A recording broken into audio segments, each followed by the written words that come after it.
I got to tell you, I'm slightly concerned about this new table I got coming for here. Oh? Yes, and I'll tell you why. I think overall it's going to be more convenient. Yeah. But I do look at so right now. Your drinks aren't gonna work. Yeah, because my drinks aren't gonna work. We have a lot of shit. Everybody else is okay. Yeah. And I just got the laptop. This laptop is bigger than the other one. Slightly. Yeah, slightly, but every inch counts, as they say. You're upgrading to a smaller table? Yes. It's weird. So from the same people that did our other table. Oh, Yeah. okay. Yep. Same folks. I actually saw Norman post something about it. Like it was like, I guess, an anniversary or something.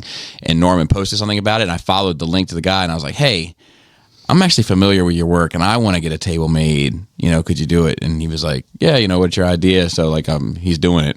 Supposed to be done at the end of this month, beginning of next month. All wood? Yeah.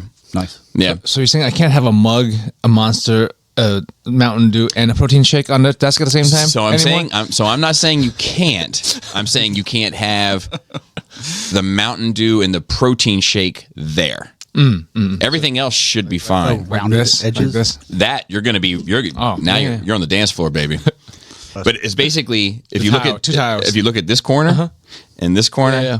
that's where the line is going to be. Nice. You know, so like I lost my phone. My drink is going to be wibbly wobbly at best, Joseph. Now my drink's fine, and you know, is it that big? Maybe it's not that big of a deal. I think it's all going to work out. Maybe Yeah, I think we're going to be okay to It's not going to just be a struggle, but things we're all in going to midair and let it adapt, drop. and it's going to be okay. I think it's going to be worth it for the extra space, like moving around, moving shit around. Well, and the extra people that come sometimes. Yeah. Blow Pull up up those Pinkerton's stool. going to probably, his chin's going to hit the table because Yeah, his that's elbows true. are going to miss They the should. corners. It should. So- Oh, you know what? I don't know how tall it's going to be. I might have to get different chairs. I'm glad you guys are all optimists about this. I bet you I do have to get different chairs. Who knows? I think it's going to be like a regular sized table. But you know what? I think I'm okay with that. It's pretty easy to get a regular sized chair. It is. As far as things go. As Yes. long as you're a regular sized person. Unlike Pinkerton, I guess. Yeah, that's fair. His fucking thighs are going to be bumping up against the bottom of it. So anyway, we got Joey here today. We got Farrell here today. Unfortunately, Chris said he couldn't make it. We did, 2-3 shows in a row with 4 We people? did. That's We amazing. did. Hey, I just We want to did. point out he's the first one to make it not work. That's true. That's Shout out to true. Chris. That's true. And then we have Jordan W. with us today also, who was actually kind enough. He had hit me up and said that he had that Bad Cube side swipe. So since I wanted to do a versus with that DX9 side swipe, I was like, well, look, if you're going to drop it off, we're doing Nerd Rage here. We might as well sit in for a Nerd Rage. And it happened to work out. So thank you for that as well. I had another little thing with YouTube this week. You know, I swear to God, YouTube is, for me, it is the living TPS report. Like, it is the living embodiment of the TPS report. So, like, I get, I won't say tunnel vision, but I get fixated. I get hyper fixated on something. And I have a hard time seeing other things because I can't get past this one thing, right? So I just I just recently reviewed this X-Transbot's first aid that turns into the arm for Defensor.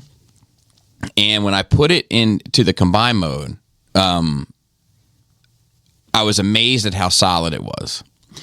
And then I was irritated because I thought it might have limited mobility. Turns out I had that fucked up too.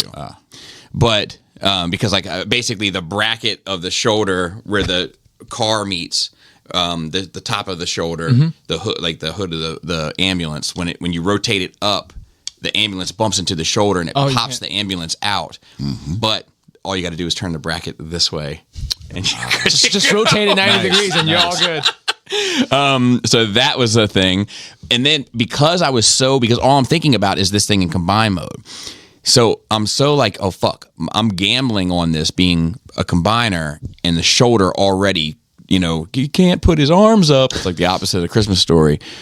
So I'm so stuck on that I ignore the fact that like the parts forming piece of the ambulance has painted windows, but the figure ambulance has translucent plastic, blue translucent plastic windows, so they don't match.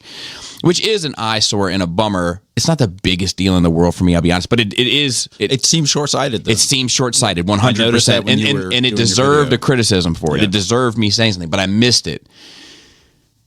Check the TPS reports in the comments. Why? Why? They made me well aware. Like, you know, and I'm just like, yeah, I get it. But it's just like reading the same comment. And it's like, Why don't you use pin posts? I do. They ignore them. What planet are you from? I don't You know. think these people would take a second to do one? It's the first thing. As soon as you do the comment, you see a pin post. Oh, you think they'll do just the first bit of research? You can't miss it. That's where you fucked You don't up. have to look for it. They it's don't right there. look at shit. So I hate people. yeah. So anyway, so yes, I'm aware of that, and that is a bummer. But I wish I didn't have to live through that yesterday, because it is disheartening, right? When you're like, so like I bust. So I was very, very, very busy the other night, busier than usual, you see. And I came home and I only had such amount of time, and I was trying to get some sleep in because I had a fucking 5-hour podcast, as it turns out, to do that night. So like I sacrificed my time, which is like, it's not like I'm falling on a sword, right? Like it's not like I'm performing a service, but it's not like it's just this, you know, selflessness, right? There is an exchange to it, but like, you know, I got it in. I'm the first person with it, so it was important for me to get it up, not for that, so to speak, but for the fact that people want to know what's up with this thing. So like, I want to let them know what's up with this thing, right? And I do a pretty damn good review of it, you know, and the criticisms are pretty objective, plus my own subjective feelings, and it's a pretty well thought out, laid out, concise, for 3 modes, 23-minute review. And then it's just comments of hate the windows don't match, hate the windows don't match, hate the windows don't match, hate you didn't mention the windows, hate you didn't mention the windows. Why didn't you mention the windows? Did you see the windows? Did you see the windows? Are there 2 different size windows, or my brain playing tricks on me? Obviously, they're not the 2 different shades windows, because Bobby would have pointed that out. Bobby doesn't miss things like that. You know, and it's just like, Jesus Christ. So why did you miss the windows? I was fixated on the shoulder. Because I was thinking about, let me think about myself for once. Anyway, so Jordan, as a guest, why don't you talk about your nerd week? Okay. I'm going to just breeze through some stuff. I don't think it all really requires a lot of comment. Okay, trying to watch movies and get the kids caught up on all the fun nerd things available to them. So we made it through. We watched all the Harry Potter movies. They enjoyed those. There's like 8 of them. That's Yeah. like 20 hours, huh? Yeah. They do get progressively better. They do. The first 2 I think are pretty rough. Yeah. But I mean, they're kids, right? Yeah, but like that's one thing I'll say about that franchise. I respect it because the content of the franchise grew in maturity with its audience that it initially set out for. So like if the thing took 10 years and the initial book was aimed at a 13-year-old, that last book was aimed at a 23-year-old. And that's fucking cool conceptually. Written by a 50-year-old. Yeah, that hates trans people or something. There you go. I don't read the internet, so I caught some blurbs about it. There's a thing. Yeah. Yeah.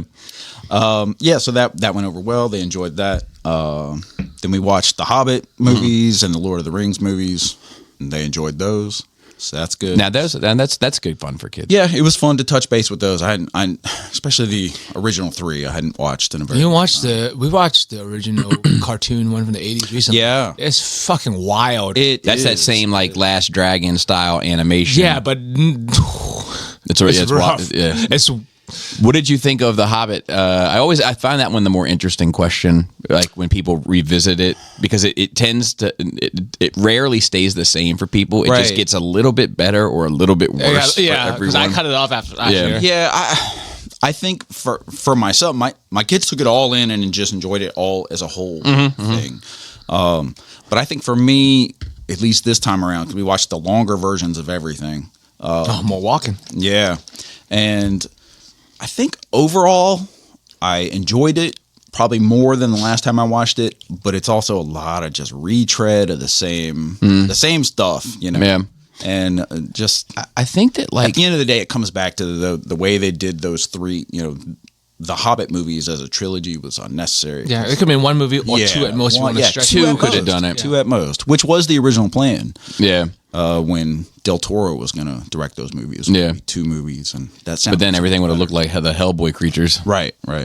So But I think that I think that The Hobbit is already at a disadvantage because of how similar the core cast of heroes are. yeah, Right? It's racist. See all dwarves look alike? Is it a species or a race? Maybe it's both. Could be. Or it could be different races within that species. I think I deserve species. and it's like how you just talk a yourself lot through of that. characters. It's a lot of characters to keep track of. Yeah. Because they want to try and give everybody their little time to shine. Yeah, and but they it's have their like standouts. they all kind of. Oh, this sounds worse and worse, doesn't it? They all kind of look similar. Do you know what I mean? Like big beards and the hats and the whole bit, and you know what I mean. And How else are they similar? Names the same too, like Dory and Sori Right, and they've all got Thori. yes, and that Bori. that too, Yeah. that too. The You know, names so all sound the same. What else are we I saying? mean, was it Lori and Tori and Sleepy and Doc? But like, I think it is like they are just like so. Like in Lord of the Rings, you have this advantage where it's like there's this elf, The tall white there's guy? there's a dwarf, The short there's white a hobbit. A mini white guy. Sir Ian, then action, wizard, you shall not pass. Cut. Old white guy. Yep. Told you. Foreshadowing. Smeagol, you know, little creature. I mean, he's a hobbit, but he's a creature-fied hobbit. Used to be a white guy. Used to be a white guy. Now he's more of a beige-ish. Trans white. I'm just trying to get the definitions down. Oh, off the great start. You know, and then you got some goddamn trees join the mix. You know what I mean? Yeah, they're different. You got some eagles. Like I think that like because they are all white, but they are also like easily identifiable. Like Han Solo and Luke Skywalker are easily identifiable from one another. But I feel like the dwarves are like everything is similar. Like and there's so many of them. I think even if there was like 2 or 3, you could start. It's like 40, I think. It's a lot. I think it's literally 40. It's a lot. Like the- I believe it's 7.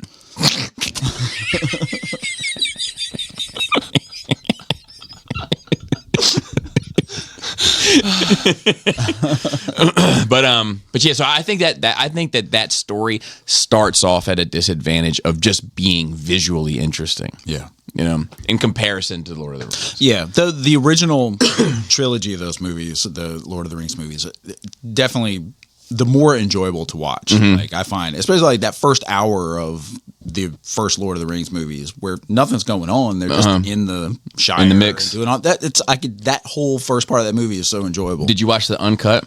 Yeah, we watched all the extended versions of everything. Because this is another hot take. You ready for it? The last time I watched them with Jaina, I came to the conclusion the extended cut of Fellowship, necessary. Yes. The extended cut of Return of the King, necessary. Yes. Extended cut of Two Towers, unnecessary. Unnecessary. Yeah. That's true. Like the other two things, like you miss story components, not Especially getting Return it. of the King, I think. But that middle Yes. one is so tight and cohesive. got so much shit going on already. The expanded version makes it broader and everything else, but you don't need it to kind of move forward. Can we refer to the uncut as the uncircumcised? Uncircumcised Lord of the Rings? Yes. I think they're probably all uncircumcised there. I don't think they invented that over there No, because I mean, in the there's, Middle Earth. Yeah. there's no Jews. I mean, Oh, there's not. they're the ones that made circumcision, right? Yeah, but I just So don't know why it wouldn't make sense I in don't know universe. why the world isn't included. You know, everybody. We have all these different types of whites.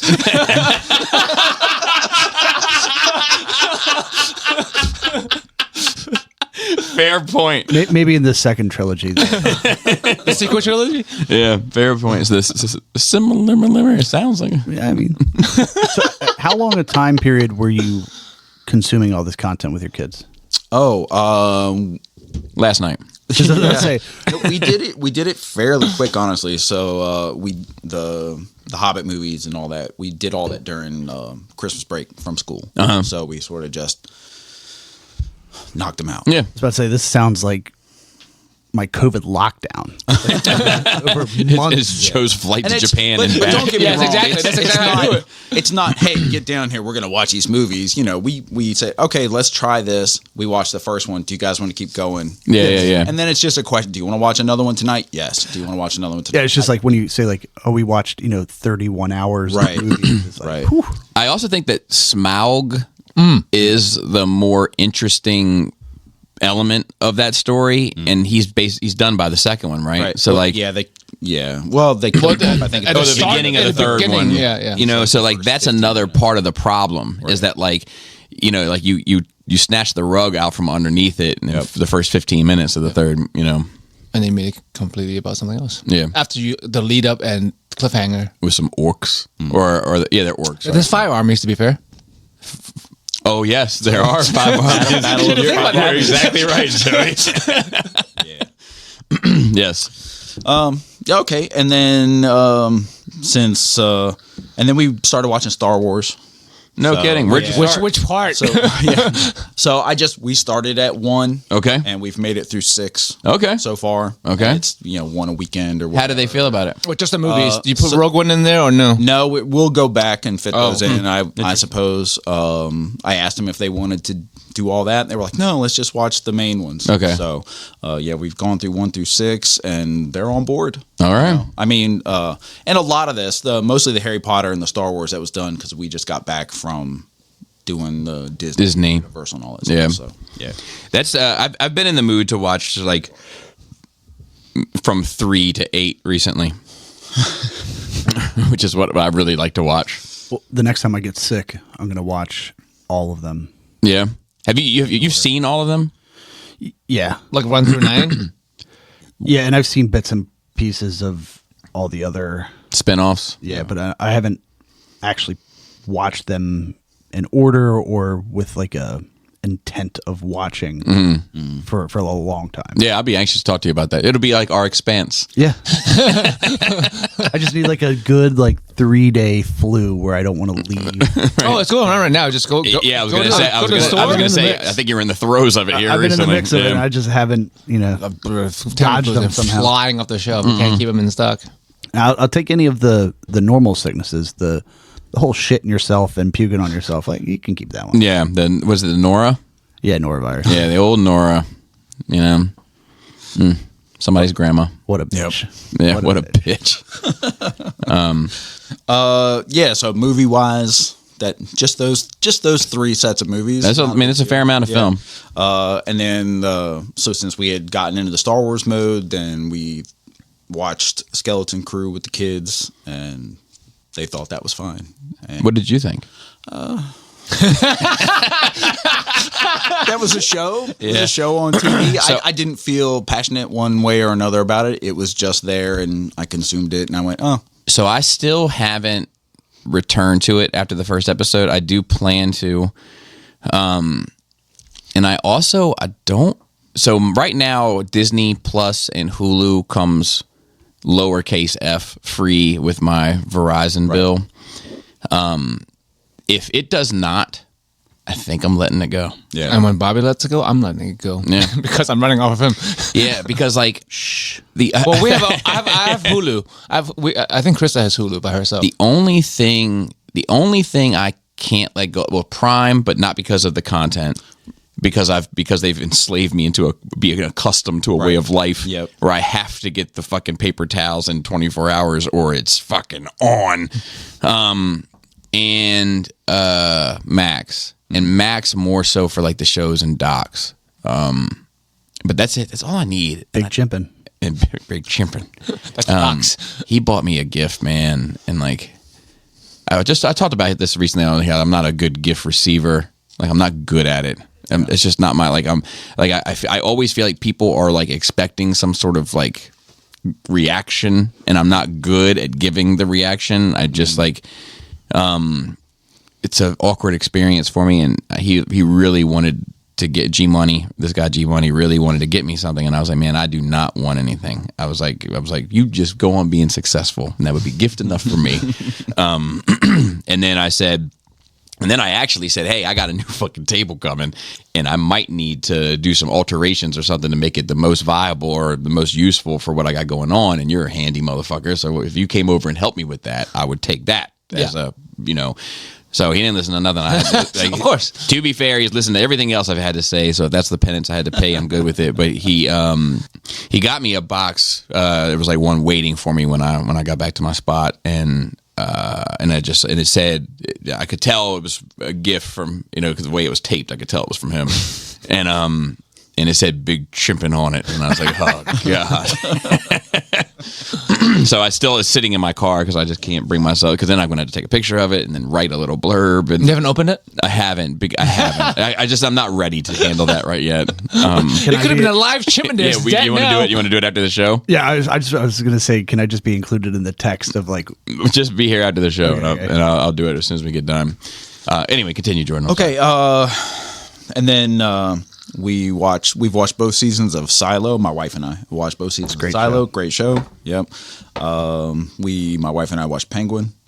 Good show. Also, Excellent show. And then we've recently started on Apple. We recently started Severance.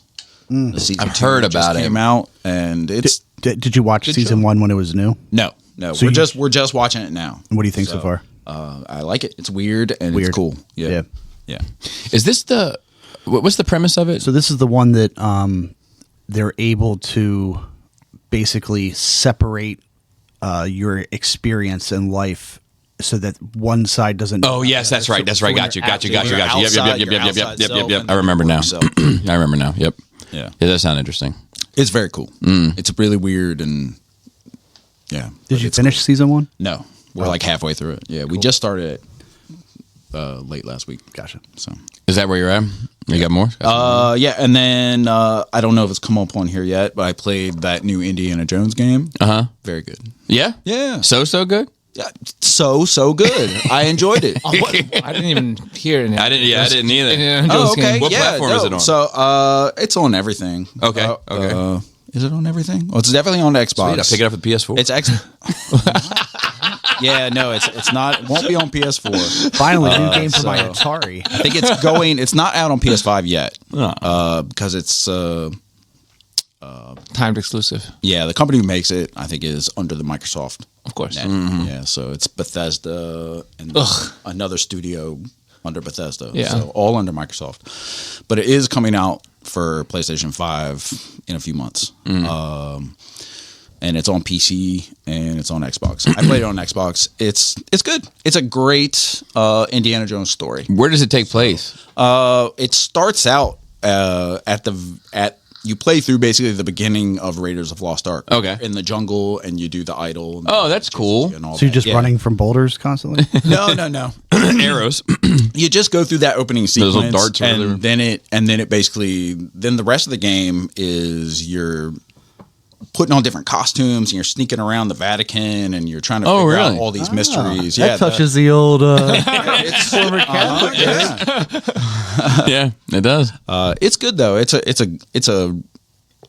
in terms of like what you would think of as an Indiana Jones story. It's very well done. Nice. You know, got biblical ties. Yeah. And, yeah, it's cool. Did you finish the game? I did. Oh, yeah. nice.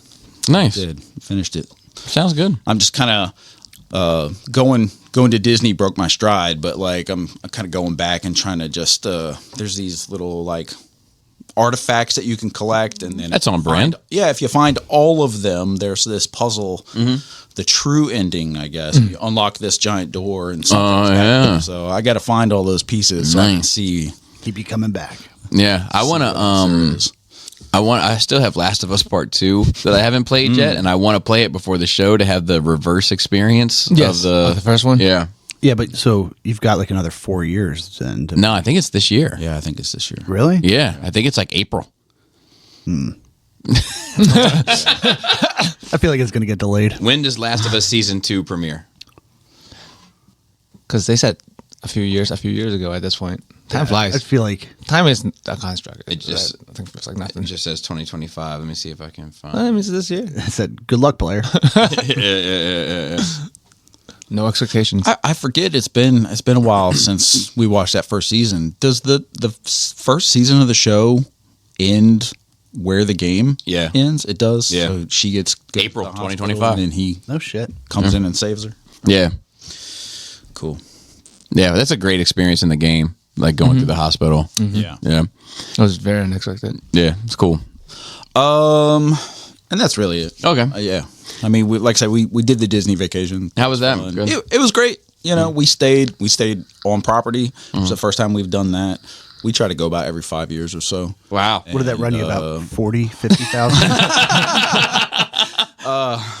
Just the Disney part was about 6,000, and then we also did Universal and That's cool. yeah. So I'm going one more time. I'm taking them in 2026. yeah.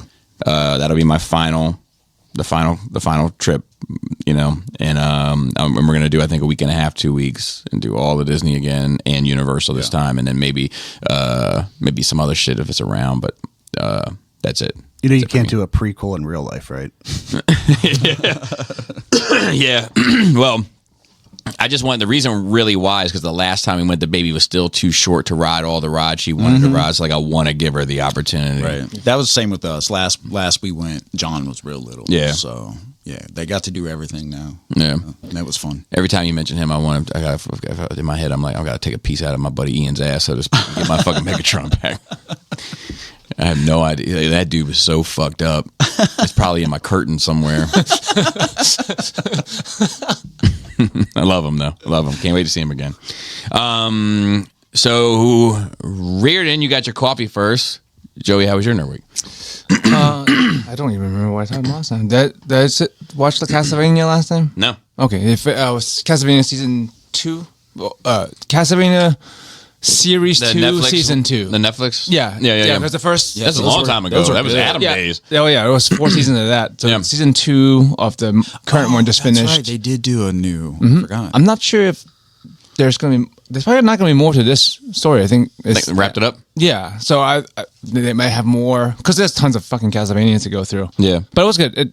I enjoyed it. It was better. Well, it's one long story, so it's not really like 2 seasons. But Yeah. like, I wasn't as thrilled with season 1 as I was with the last series. But like this was great.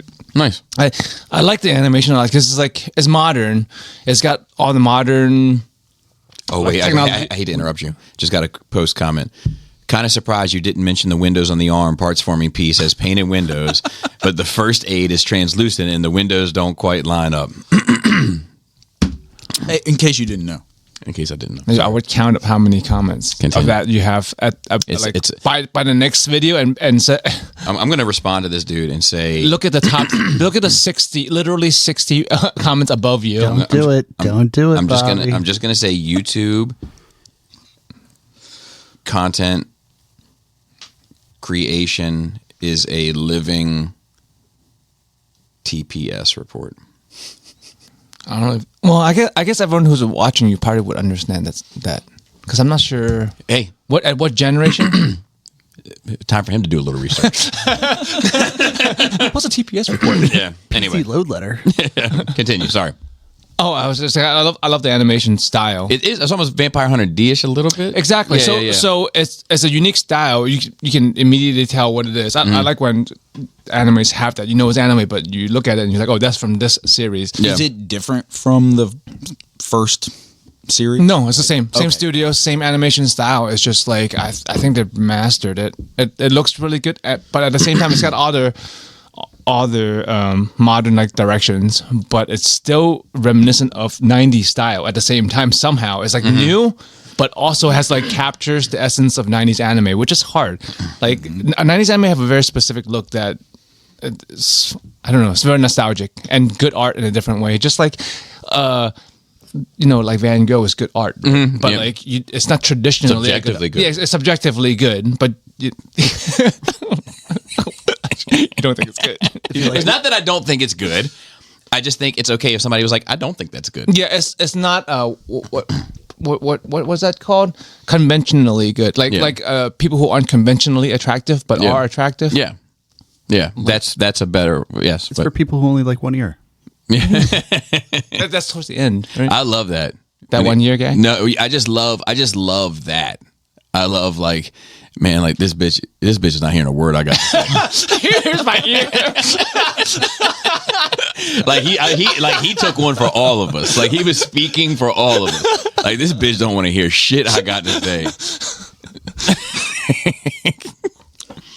But yes, I enjoyed that. I will watch more. If they and make when more. they make more.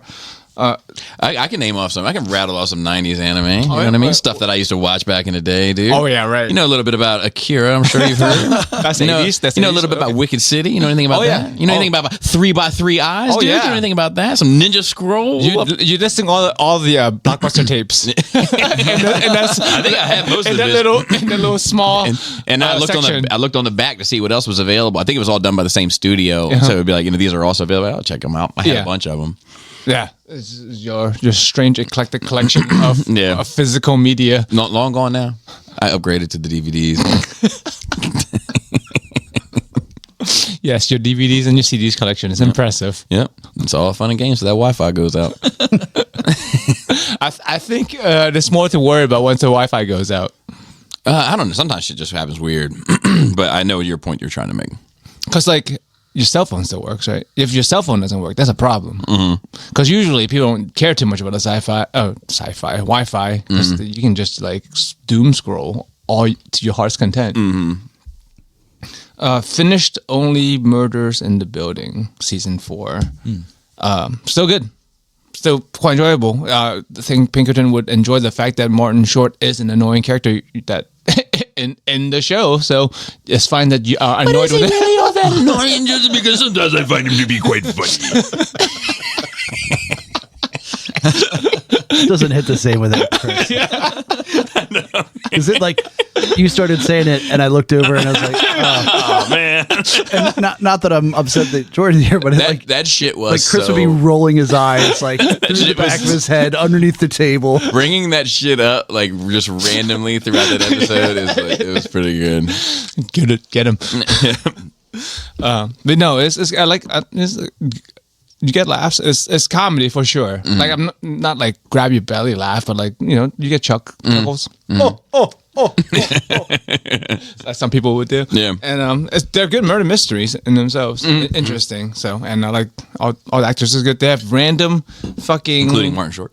Yes. Yeah. They have random fucking celebrities. I'm really glad. I remember after last week, I would start watching season 3 or whatever, and fucking Amy Schumer showed up, and I'm like, oh my god, this Hopefully is they very killed her. Did she get killed? No, she didn't, but she only showed up for like 2 episodes and only like 1 scene each as like a quick cameo. And like that's as much as I can handle. 2 episodes too many. Yeah. She's an odd one for me, man, because like sometimes, most often these days. But when people started hating her, I didn't feel this way. Now I kind of feel this way. But most often these days, she annoys me every time. Yeah, she it's opens just her mouth. annoying. I guess like how Martin Short would when be that, for Pinkerton. when that tide started turning, I still found her to be 50-50 at best. Like I enjoyed bits that she had, and then like sometimes she was a fucking obnoxious, you know what I mean, bitch. But like the stuff that she would do about like I've told it 1,000 times, but like that one where she was like with all of her like yuppie friends, and they were talking about like the worst thing they admit the things that you do that no one knows, and then like something like like sometimes when Jim's asleep, I run downstairs and get a scoop of ice cream, and they're like, "No, you don't, no, you don't, no, you don't." So yeah, and the next one would be like, "Sometimes I go to yoga, and then I say I'm coming right home, but I stop and get a cafe latte with extras." And they're like, "No." And they got to her, and she looked over at her friend who like invited her to this party, and her friend looked at her with these eyes like, "Don't do it." And she was like, "I jerked off a cabbie once." Like that was like funny shit back then, It is still funny. Yeah. Like- but she's not that anymore. She's become this other thing, People would change, and Yeah, also like yeah. multiple things can be true at the same time in life, and people forget that. Like you can be funny sometimes, but also annoying all the time. Right. And I don't want to be like accusatory because I don't know, but we talked before about when comedians have people writing for them, Yeah. and then that other person leaves, and then all of a sudden their voice changes, kind of like dramatically. Yeah. So it could be So I also something like that. It could be, for sure. I also think that like people, it's like, so you get yourself in an environment, right? And so I say this about like sometimes folks that go to like that live in Glenwood area. You get yourself in an environment where everything that you're interacting with becomes this echo chamber of the same 6 ideas. And it confuses your perception that the entire world is on board with those 6 ideas. And then you present those 6 ideas to Newmarket, to Baltimore City, to Anne Arundel County, or whatever the case may be. And then they're like, well, no, I don't agree with those 6 ideas. In fact, I find them to be obnoxious. And I liked you when you weren't so caught up on these ideas, and you're more.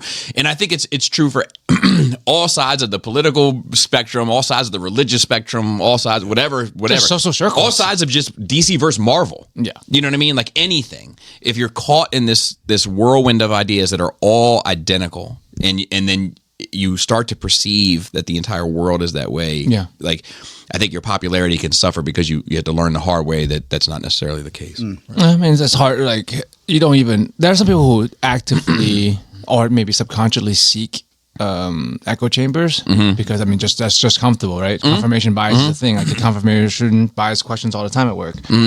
But sometimes it's just hard, right? Because there are just certain types of people you get along with, like naturally, then you naturally probably gravitate towards around the same ideas, agreeing with the same ideas, and then that's just your life. And you don't like try to think outside of yourself or see other people's perspective or read more. That part, yeah, I agree. Like a lot of people are really stuck in their own head, in their own universes. Yeah. I like when somebody says something and it makes me go, Yeah. like, hold on 1 second. Let me process this. Let me work that through real quick.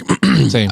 I've been, with all the, and I don't want to get political because it's exhausting, but like, with everything that's been going on as of late, and What's happened? I thought everything was great. yeah, I know. But with everything that's been going on, the social media commentary of it is what is most irritating to me about the entire thing. And I was so tempted to put up a Facebook post the other night. Oh, Bobby. Bobby. Oh, don't- Bobby. don't- I know. But I fought through it and I didn't do it. But let me tell you what my Facebook post was going to be.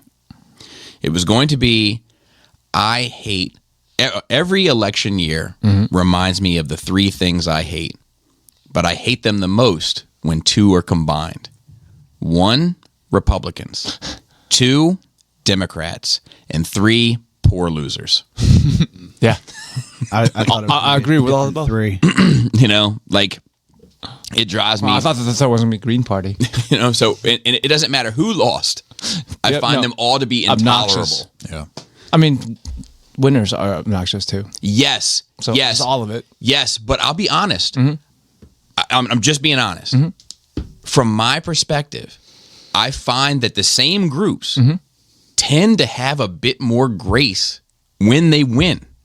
It's less about like pointing, like, yeah, we did it, fuck you, you suck, blah, blah. And it's more about like, okay, now we're looking forward to doing this. And it's true for both. Like I find that people are actually better winners than they are losers. Like when fucking Trump lost last time, like, oh my God, I couldn't shut them motherfuckers up. You know what I mean? And then now that Harris lost this time, I get like it's the same thing. That's the combination that I hate, when you have a strong political affiliation and you're a poor loser. And I don't care what the political affiliation is. Yes. All right. Started Twilight Zone, the Jordan Peele one. Is it Jordan Peele? Jordan Peele, right? Could be. Yeah, from a few years back. Just because we finished Murder in the Building and watching the series. How was it? It's good so far. We're like 5 episodes in or some shit like that. There's like 2 seasons, 8 episodes each. I like them, but like I don't know if, because Bobby, I'm not one to like look for woke shit. I agree. Right. I try not to be either.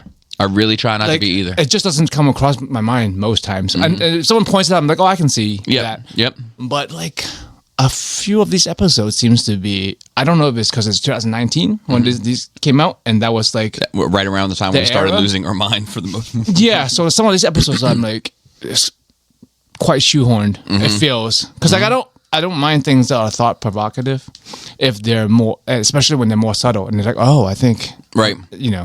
You think more about it versus like throwing it in your face about just an episode about fucking illegal aliens or an episode about fucking gender equality or whatever. And some of these episodes were like that to me, Yeah. which is pretty sure I'm right about that if I see it. Right. That's how I feel, man. It's like I go back to episode 8 all the time, right? Where like sometimes people would say like, well, it's making this political statement, you know, and I'd be like, okay, all right, maybe, you know, but then like other people would be like, well, then there's all about animal rights because of the fucking like, and I was like, what? And then they're like, yeah, and then I'll tell you the other thing that bothered me is women are the powerful decision makers and men are just the numbskulls, blah blah blah. And I'm like, but did you miss the part where Leia, the most kind of competent person in Star Wars, end of statement, said at the end, what are you looking at me for? Follow him. You know, it's like they pick and choose like a lot of times. So I agree with you, and I'm in the same boat. When I see something that's just like so like, okay, man, fuck, fine. You know, what t-shirt? Where can I buy a sticker? What do I got to do to support the cause? Just shut you the fuck up. You know, it gets fucking frustrating. You know. Yep. But yeah, I'm gonna, like it's good though overall. Good. And I'm gonna keep finishing it and then want to watch something else next. I'm struggling with people, Bobby. Are you? I am. Any particular people? It's just socially. Look, my Instagram right now, I have 11 unread messages. I was wondering when you're going to get to them. 6 days. Like I haven't read a message since 6 days ago. Unread from 6 days ago, and like I don't know, man. I'm just good with interactions. And like I'm and for those who have said, and some of some of the people who sent me messages are from here. It's not you. It's me. Trust me. Like it's not me not wanting to talk to you. I'm just not talking to anybody right now. Okay. What are you finding exhausting about them? It's humans. Like it's not like I said, I'm trying to ask the right questions to get the right answers. It's not these people in particular, okay. And it's not people who want to talk to me. Obviously, people who are in my DMs are my friends or like internet friends at least, and I want to talk to them. Or scandalous hoes. But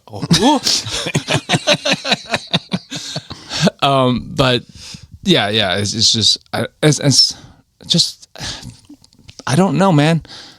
Between just human interactions. You didn't review a ex-Transbots first date figure. I can't. I would not, because that becomes exhausting. I don't read internet. I learned that years ago, and sometimes 6 days ago, did you watch the video put out where the content creator missed the?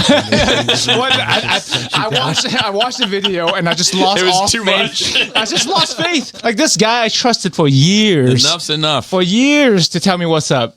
It's fair. And nobody else was pointing it out. And it's fucking crazy that nobody else pointed out that he missed it. And I just can't handle people anymore. Can't even trust the community at large. Yep. I've mentioned before where like I should curate more of the contents I consume. Also, that doesn't help. Right? Like watching true crime stuff does not help my faith in humanity. Right? Watching any news that comes through my feed unwillingly doesn't help my faith in humanity. You know, and even watching fiction where I can relate these people was like, yeah, these kind of people fucking exist in the real world doesn't help with how I see humans. So like, yeah, I'm off today, so I'm gonna make a point to get And maybe to all it's my also messages. people that you're spending time with. Like, and why do you hate my wife? No. I mean, because like if you're watching those people on your feed, you're spending time with those people. They may not be spending time with you, but you're spending time with them, right? So if you go through your news feed and it's like, 38 people shot each other to death in Pittsburgh, you know what I mean? You're still spending time with them. Yeah, that's what I'm saying. Unwilling people like random news like that would get through my feed, but I curate my feed to be just like titties and kitties. Sure, but it still gets there. Yeah, exactly. So the impact is still there. Yeah. So like I'm saying that because I think a lot largely my phone is not good for me either. Like, and and as you know, I'm pretty adamant about people putting down their fucking phones. Like I'm like the phone police. Goddamn scroll patrol is what I call them. Like but like, so I think that can have an impact on anyone, especially today, and especially with the type of content that a lot of people make. And I'm talking content with a capital C. So even like a newspaper clipping or something or whatever, like World Star, from any fucking outlet, right? But I think that's why like I like to spend time with music, because I think with music you can sort of curate the type of ideas and approaches to life that you want to be around pretty incredibly successfully. You know, Yeah, I And haven't scrolled on my phone in 6 days. like human interactions, right? Yeah. So like if all right, so you're I think that's the problem. The whole Right. human interaction I get. So let me land. So you have human interactions with your wife that you are quite at minimal content and at best super ecstatic Oh, yeah. with, right? And then you have maybe people at work that do not scratch that itch for you, whether it be customers or whatever the case may be, right? Could be coworkers, could be customers, could be anybody. And then you have your feeds, which are interactions with humans that once again, like even if you see somebody's comment on something, like, you know, it could, you know, I've even seen shit where it's like, you know, like I like watching animal videos. I'm a big animal video with human voiceovers? I like to watch, and sometimes without. But like I had this one animal video, these dogs that are all talking. Right, it's like different clips of these dogs They talking. can talk now. Some of them Soon. you know, and it's limited, but they can talk. And I found yeah, it's kind of like that. This one was like they're like, what are you doing? Like, I don't know. I love those. You know, That's yeah. what I want on my feed. Yes, me too. And then I'll be like, oh, what a heartwarming thing, right? And I'll save it. I'll click the little save button in case I want some heartwarming shit to go back to. And then I'll scroll down a little bit and I'll see like just like one comment pop up that'll be like, how can you post dog videos in these days and times? Yeah, you know, and now that's another interaction with humanity, right? But so all of that, right? So you have. And I'm going out on a ledge and assuming, right? But you have like Nerd Rage once a week for 2 to 3 hours, Which I love. This is my relief. a positive human interaction, Yeah. and then you have interactions with your wife that are positive interactions. Yep. They're the two consistent positive And that's all I interactions want with anymore. people, and then all the rest of it is at best less than favorable, you know what I mean? And then at worst, completely negative and toxic, right? So maybe if you expanded this pocket. I don't know how. Hey, 2 episodes a week. I'm playing video games right now, but what are you doing? Hey, I'm not doing nothing. Come on over. You don't chat, Bobby. If I see it, I respond to it. No, man, we're not the type. We talked about this before. We're not the type of people to call someone. It's like, hey, what you thinking about? That is true. That is true. But I think like if it's like hey, like or even because even I get motivated the other way too, where it's like, hey man, I want to do something. Let's do something content, or let's do something. I'm like, okay, or let's do a project. Like, okay, all right, let's you know, like I'm into it. So like, reach out, spend But, like, time with positive people with positive interactions. And I'm grateful, especially for this table. So I love Krista. Don't be too grateful for this table. This table goes way It's out. going away. I'm gonna take this table home. And you seem to be in a fragile state. I don't want it to have an impact. I'm gonna take this table home and I'm gonna set up 4 mics in the house, set up some life size figures around the table, and I'll talk to them. Oh God. Like Bumblebee in Transformers 1. Yes, and that's where it starts. No, but like that is my guaranteed positive interaction. Even when we're not talking about positive shit here, even when we're going through some shit on this table, when we talk about things like this, it's positive to me. Yeah, it is I agree. good. And like I've said it before in chat, like this after leaving Nerd Rage is when I'm like, Yeah. people are cool. Yeah, you yeah. know. So like between getting to see Krista every day and having good interaction and here, and like I said, I feel like that's all I want anymore. Expand it. The expanse. Hey, put in the effort. Yeah. You know, I'll meet you halfway. I promise. Yeah. All right. Otherwise, that's it. Okay. Farrell. Oh shit. You're here too now. Yeah. You're like, I'll start showing up late and fucking go first around this motherfucker. Is that how we're rewarding people these days? Showing up fucking last? You saved the best for last. So the reason why I was early, and it wasn't that early, it was like 15 minutes. So I did this job for a customer, Uh-huh. and yeah. Oh, somebody's blending some food or something. Okay, all right. So I did this job for a customer, and it took me 35 hours. 35 hours. 35 hours. Not consecutively, I hope. No. That would have been a bear. So I did it. I made it. And then just like, I don't normally do this, but I called my boss and I was like, hey, like I'm done this job. I'm going to be taking it over there. You know, I had to talk to him about something else. And he was like, well, you should take one over. I made 10 of these things. You should take one over and just make sure that it's what they want. And I was like, well, like I've done the whole thing, so why don't I just take all 10 over? And he's Yeah. like, trust me. I was like, okay. So I took one over, dropped it off. That person, I scheduled time to go out there, and that person wasn't there. Oh my god. And then I had to give it to somebody else who like put it aside for them to get when they got back. So that was kind of annoying. The next day, I got a text from that customer saying, "Can you make it a half-inch bigger?" So this is all like cut out of plastic. Yeah. Like, Yeah. You can't. I can't You fucking can't- alter. You could take Yeah. away. No, Yeah. no, it's welded. Oh. Like it is now It's a one construct. solid Yeah. piece of plastic. Like I can't fucking change it. So then I'm like, okay. So then I call my boss back and he's like, yeah.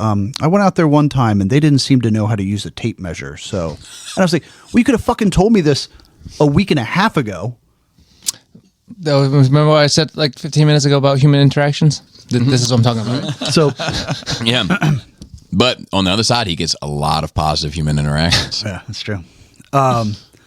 So I was like, okay. So like I went back in the email chain and I'm like, I confirmed all the measurements multiple times. You didn't fuck up at all. Right. So I was like, fuck. So I was like, okay, well, are we going to charge them for the first run? And he's like, we probably shouldn't. I was like, well, this is going to come back and bite me in the ass because I'm responsible for the profit margin. Okay. So I just spent 35 hours, hundreds of dollars in material, didn't produce the other things that I could have billed for. Right. And then now, instead of a, whatever thousands of dollar, plus, it's just a hole with a negative in material. So I redo it. Right. So another 35 hours. 70 hours is what we're talking here. 70 Quick moths. Pretty good. And I finished it yesterday, put it in my truck.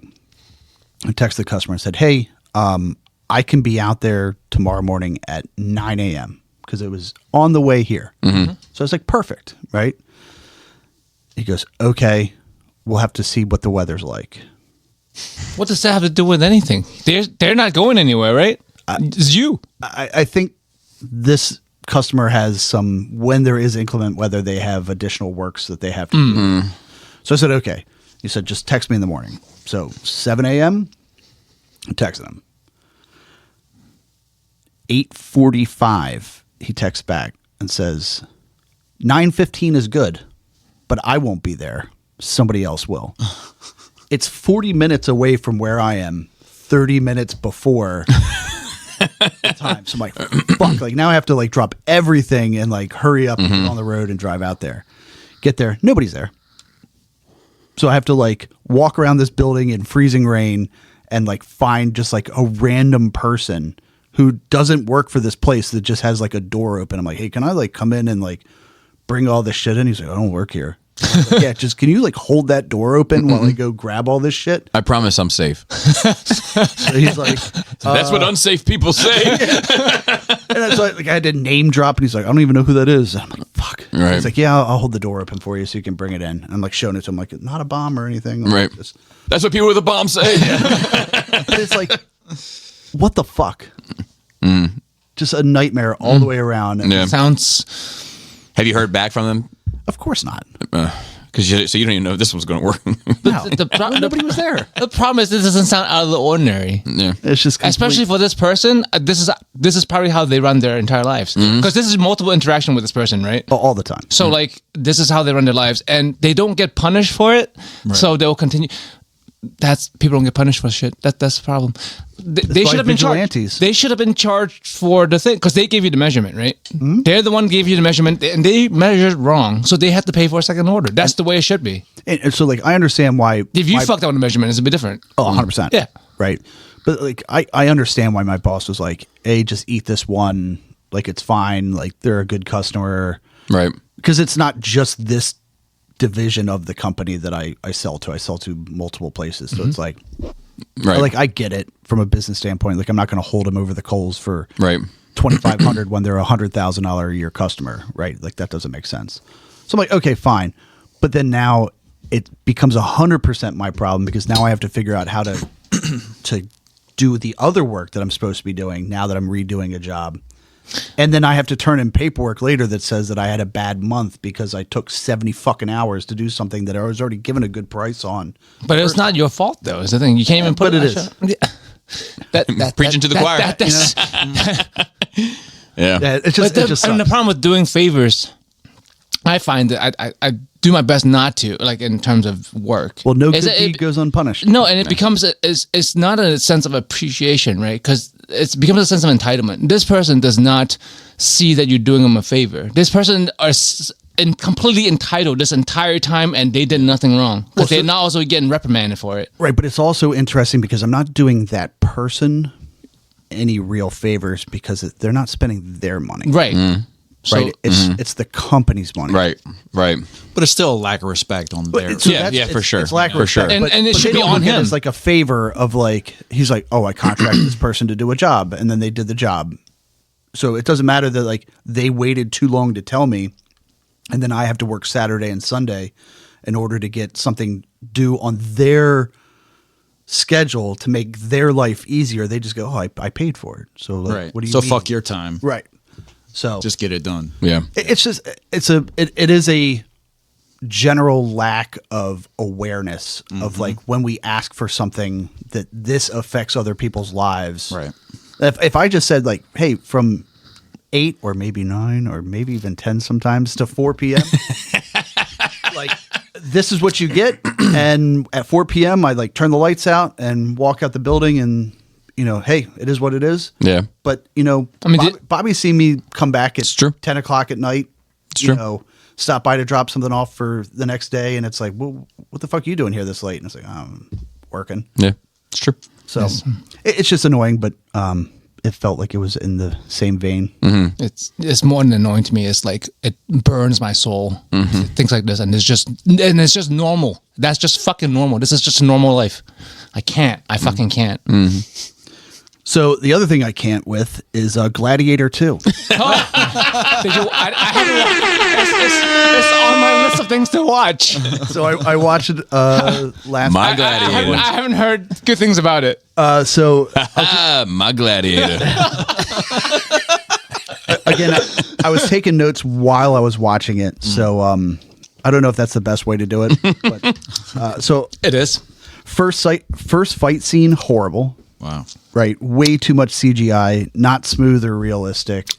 His first fight scene in the original Gladiator was great. That's a great way to start the movie. Yeah, like no The original was CGI. great. Yeah. Right, there was no CGI. Yeah. in the original Gladiator, in those fights. What was the tiger CGI? There was CGI. There was definitely CGI because there was like CGI in like the building and like Yeah. right, but I'm saying like the human versus human. Yeah. stuff. Yeah, that's There was all no CG real. humans, yeah. and there Right. were a lot of real animals too, I believe, but they didn't fight the real animals, obviously. But like when they brought like them in Up or whatever, Yeah, they were real. Yeah, I think they green screened them and then put Yeah. them in, you know. But like, so yeah, over the top. I said the whole movie's not very good. A lot of throwbacks to the original. Definitely a sequel, but tries too hard to be a sequel than something on its own. So it's just constant callbacks, constant. Yep, I get it. You It's know. one of those it's- banking on isn't- nostalgia things. Isn't the main guy supposed to be like the son that Yeah, not his name? Thought he believable was dead, at right? fucking all. Like you could put silly. the kid version and this dude and be like, those people share zero genetic. Information. God damn it. It's fucking terrible. Unlike in Lord of the Rings, where So I said, can't recommend unless you went to see Denzel mid as fuck as a bi ? Power hungry Roman. That just made it somewhat more alluring, but I did say mid as which fuck. part? Which part? I think because I'll tell you, it's the bi bit, and I'm gonna tell you But why. not the Roman bit. Yeah. Not because I'm into the bi bit. Oh, but speaking of Roman, I did watch. I was trying to explain how funny Ali G was to Hannon. Yes, and I was like, Yeah, Ali was- so I was showing him like clips of stuff, and I got to Bruno, right, and I was showing him this clip of Bruno. Is like, for those that don't know, it's a character that Sacha Baron Cohen played, where he was like a like flamboyantly homosexual German character. And I was playing this clip, and the whole thing is that he was making fun of the people that he interviewed, basically. Yes. So he interviewed this pastor that his claim to fame was he could turn gay people straight, right?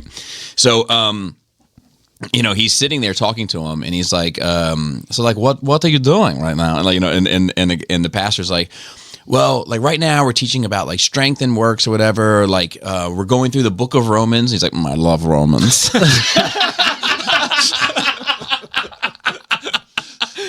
But the buy bit, because Denzel, my personal opinion is that Denzel only knows how to play one character. He plays that character exceptionally well, but he only knows how to play one character. But that character is a very masculine, very like like alpha type character. It's similar So to in this. imagine him in a buy is like, at least I'd be like, huh, maybe that'll be a somewhat of a different portrayal of something. Yeah. So he does play a version of that character that he always plays. Yes, just the buy version. But the He buy just thing is that masculinely sucks a dick.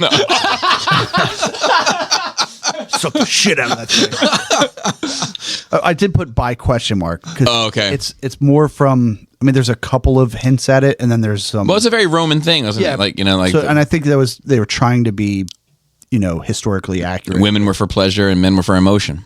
Yeah, but he says that like one of the other characters says like sometimes I just can't deal with women, and Denzel's character is like he says something that allures to like that he's That's what dudes are for. yeah. Yeah.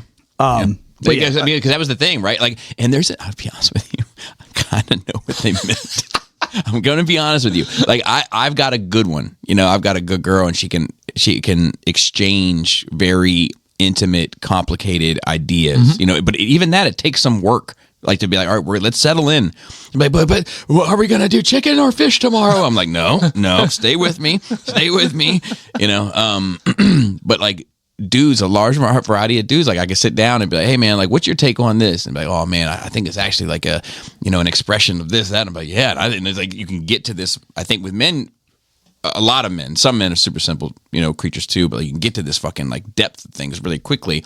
But they're not attractive to me. So, like, I'd probably make a hell of a gay guy, dude, if I was into it. All right. I like leather. There's a number of things that I got going for me. I'm into art. Sausage fingers. Well, that goes both ways, you ask me. So then the next note I have in here is the plane helicopter crash. Mm-hmm. Right? Like, so it's a tragedy, sad, but like, why do I have to put my tray table up during takeoff and landing?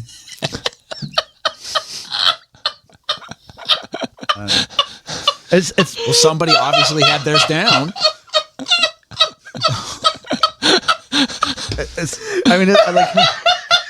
It's a fair question. I just like it didn't help them. Oh, God. No. Yeah. Oh, fuck, dude. That's funny. But yeah,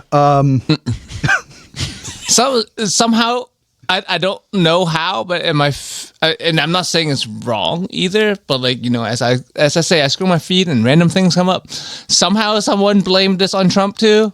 Yeah. There And was- then, well, but then they also blamed it on Biden. yeah, everybody was There's like, and that's what's fascinating, right? We couldn't, and there's other, from my understanding of this, there's other real, I don't know if all the information's come out about it. Probably not. Probably won't. From my understanding of it, there's other really, really, really sad elements to that story regarding the passengers of that plane. Yeah, the passengers. Yeah, definitely. That is You fucking unfortunate. And that shit just gets lost in this political it's bullshit. Especially because, Yeah, like and not to get political, but like Trump tweeted or he put on Truth Media, whatever the fuck it's called, like immediately that it was a DEI issue. Yeah, that Like, doesn't before help. like before they had even confirmed that there were no survivors. Yeah. He was posting that, so it's like all the human tragedy in it gets lost behind this. Yeah. And it's like, it turns out that, and people say like, well, it was one air traffic controller working and it's supposed to be two jobs. And then you find out for like 30 years when there's not a ton of air traffic coming in that they regularly combine The two jobs. the two jobs Right. because there's just, whatever. And, Redundancy. and it's like one of the people that you and I both know, Mike, he works for an agency where he's in a helicopter all the time. And he says that, like, I asked him about it and he said, oh, as soon as they put out the altitude, I knew that helicopter was flying too high. Because, like, that's not how high you're supposed to be in that area. So it's like, Because I was thinking, I was like, it's DC. There's a lot of fucking air traffic there. but then he says like, oh, well, there's other issues with like, helicopters have to go in this certain area, and it's really tight. Yeah. And so like people know that this is a bad area to be in. And so it's obviously it's not the fact that the air traffic controller might have been a minority, whichever one as people were alluding to. I don't know, and I don't think it really matters. Yeah. That like this is just a problem with when you have highly populated areas with multiple agencies trying to use the same space that fucking accidents happen. Like, Yeah. I'm surprised it hasn't happened yet. And sometimes Right, so more, then- sometimes more tragic, sometimes some are more tragic than others. Yes. right. So, It was really challenging for me to get out for no reason. yeah, I feel for you. What's So hard? I watched a ton of The Expanse. I don't want to talk too much about it because that's Thank God. Kidding. mine and Pinkerton's thing. So I don't want to ruin it. But What season are you on now? I think I just finished 5. Okay, you passed me then. You know what? That should be on my list. That should be what I watch after Twilight is done. I should fucking finish Expanse. Oh, that way we always have somebody watching The Well, Expanse. the fucking thing is, I started it. I While he's like hanging himself. was fucking trying to get Pinkerton to watch it, and when he started watching it is when I went on hiatus, and then he just fucking finished it and watched 8 more fucking times, and I haven't finished it yet. So I wrote down a quote because I really appreciate it. when we're gonna start an Expanse podcast? Oh, tomorrow. So the quote is, Holden, don't put your dick in it. It's fucked enough already. And I was like, spot on. Perfect. That's great. And then, so on Saturday night, I went down to Virginia to see my dad for his birthday. Mm-hmm. And he and I enjoy going and seeing this like local Northern Virginia bluegrass kind of folk band. Bluegrass. And so that was really awesome. Shout out to Cowpoke. They're pretty cool. Okay. Oh, that's the name of the band. Oh, Okay, I gotcha. thought you meant like the people. No. Well, they called the listeners the herd. I like it. But so in talking about like what I've been doing, this came up, and I got a recommendation from somebody else at our table to watch the Spotify movie called The Playlist. Okay. It's similar to the BlackBerry. Oh, really? Yeah. So it's I'm in. and apparently it's really revealing in the music industry. What's it available on? I haven't looked that up yet, but I heard it's on a Playlist. streaming platform. The Playlist. I'm on that. So I put a note in here to Now. tell Bobby about the Yeah, he's gonna start watching it now before we finish the podcast. He'll be like, "Yes, I'm- go." if I'm really talk about the Expanse, quiet- I'm gonna watch this. If I'm really quiet, I'm otherwise occupied. I'll talk to you about it on my next Nerd Week. Fuck G Money's gift. I got something to watch. Can I sell G Money's gift for the streaming platform to watch the? I'm just kidding. I'm sure it's great. But yeah, that's all I got. I don't have much either. Now, I've been trying to do this thing with you guys, so to speak, where when I'm getting ready for a Bobby Boogie Bop, and I don't know if anybody will be able to participate in this one, and it's fine if you can't. But this one I'm having a really hard time with. So it was Black Sabbath last time, and we were all kind of relatively on the same page. This time is much more obscure in comparison to Black Sabbath, but not very obscure in other worlds. But I'm struggling with this one for an opener and a closer for Rakim. I'm out. Yeah, I don't know. So let me tell you what the problem is. He doesn't really have. There's plenty of good openers. Plenty. I Ain't No Joke. Know the Ledge. Don't Sweat the Technique. Microphone Fiend. There's plenty. But he doesn't really have like what I like to use for closers, which is like either like the most like introspective record or the most like self-aware record, right? Because he doesn't really talk about himself a whole lot outside of being talented at what he does. So I'm really struggling. So this unfortunately will go up after I have already recorded it, so I've already made my decisions. But as usual, listeners, please post your opener and closers for Rakim, and Eric B. and Rakim is obviously included in that. Like Paid in Full. Paid in Full. So it says Paid in Full is another good opener to me. Yeah. So there's like I can go through and be like, oh my god, 90% of this dude's catalog is the perfect opener. Yeah. You know, like just the big like boom anthem record that everybody knows, you know, We Will Rock You by Queen or whatever. Like, you know what I mean? Like just the big, like this is this guy personified. But you know, like I can't remember what I opened Michael Jackson with, but you close with Man in the Mirror. Yep. You know what I mean? That's a You no-brainer. close Prince with fucking Purple Rain. Yep. You close Guns N' Roses with November Rain. Like there's rules to it, you know? So anyway, I've been really struggling with it. Does he have a song about rain? No, but Rain's usually a good one. If I were to do a Who, which I haven't yet, but I would close with Rain Over Me. You know, like Rain always suits. So that's that. But I've been doing a lot of my research for that show. Is he still in the conversation of greatest of all time?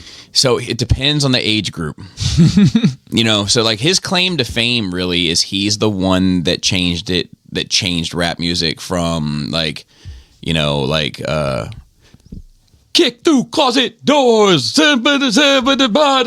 know, and he went to like with a more calm, relaxed voice and just like words, you More know. flow. Yeah, and went from like a, you know, I don't want to get too ridiculous, but like went from like a 1 and 2 and 3 and count to like a 1 and a 2 and a 3 and a 4 and a count. Like he's like the one that changed that, and didn't do it with the whole like, you know, extreme being a Beastie Boys type artist, and then like, you know, but everywhere down to, I mean, LL Cool J, Run DMC, they all did the same type of like, even Chuck D, like, you know, bass in your face, what, you know, like all that kind of stuff. Like it was like there's actually a funny story about it where like the first time he was recording like in a studio, he was sitting down and the engineer was like, can you stand up and try that again? Because they just weren't used to hearing it approached that way, you know. Anyway, so Leia, I don't have much this week. Leia was drawing an ostrich. Oh yes, when we were leaving last time, she was starting to. Yeah. Oh, I do remember that. I was like, I think it needs a tail. Yep. So she drew an ostrich, and she was very proud of it, and rightfully so. It was a great ostrich, and she went to. She was so proud of it, in fact, that she made it like this fold-out book thing with all the information about the ostrich, the picture. It folds into a thing. She did a cover for it and whatever, and then she was like, "You know what? I'm going to color the background of the cover. Go for it." So she starts putting like a red border around it, right? And then she gets a blue color pencil. She starts putting a blue border inside the red border. And she gets a yellow colored pencil. She starts putting the yellow. Is it gay ostrich? And then she says, "Oh no." And I said, "What? Do you think Miss Goldstein's going to think I'm gay?" and I just said, "No, sweetheart, rainbows are for everyone."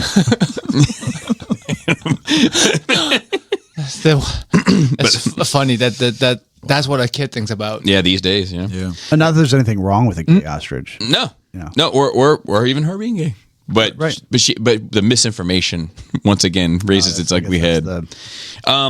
So I watched a movie, which is not entirely fair. I can't remember the guy who was in 28 Days Later, or like that guy, Scarecrow. Mm-hmm. What's his name? Cillian Murphy. Okay. Did I talk about a movie with him last week? I don't think so. I don't think so. Okay. It might be because it was such a small thing. The movie was called Small Things Like These. It's up for like Oscars and everything. This movie fucking sucks. Fuck this movie and fuck anybody who likes it.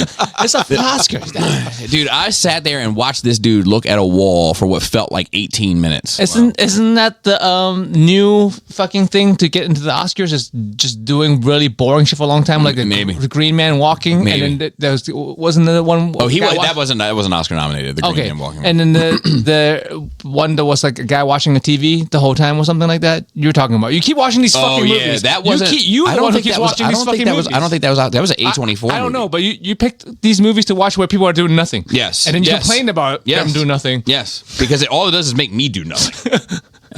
Anyway, it's fucking awful. It's fucking awful. Don't watch it. What's the letter rating or the number? Me, 1.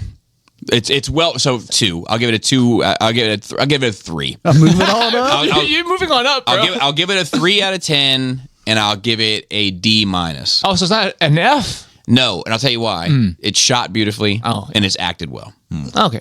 You know, which That's like the thing. It's hard. Like Yeah. a lot of times when I watch things lately, I'm like, I don't like the premise at all, the story, all these characters, but they play these characters really well. yeah, Yeah. yeah, yeah. And it's shot beautifully. I'm just like, I'm just watching this thing that I hate. And that's the only That's objectively good. and that's the only real thing I did a very long podcast on Monday night, which I'm excited for people to hear, but I'm editing it down. It went from 5 hours to 4 hours and 40 minutes on my first cut, and I'm going to try to get it even tighter. Alcohol was flowing this night, and with that sometimes comes very repetitive speak. You know, like Hey Bobby. yeah, Hey Bobby. my boy Gomez, dude. But you know, stuff like I'm just going off the top of my head. This isn't a real thing or whatever, but it'll be like, Joe, I gotta tell you something, and it's important when I tell you, and it's so important that when I tell you, you're gonna be like, Important. wow, why didn't he tell me? You know, and I don't tell everybody. You know, I'm gonna tell you. You know, because I gotta tell someone. You know, sometimes you go and like you gotta feel like you gotta tell somebody something. Like this is something I gotta tell you. You know, and like we're all guilty of it. I'm not. Yeah, you know, like, we've all had this experience on both ways. I Yeah. would assume. yeah. So anyway, I'm just trying to get it tighter and tighter and tighter because like you know like and one thing I never drunk shame. I never drunk shame because we've all been there, and we all like I have countless recordings, more than I care to admit, of me drunk where I ramble on, and I'm like, oh my god, dude, like enough already. Get to the punchline. I mean, I feel like you have recordings in general of things you have not put out and can't put out because it's just incomprehensible. So that's an interesting conversation too. So I just found a whole folder of podcasts that I've never put out. Yeah. And one of them is an interview with Jaina in 2019. Is this in the $20 tier? No, it'll be at 10. When I put it out, but I can't say everything I want to say about it because this will get me canceled.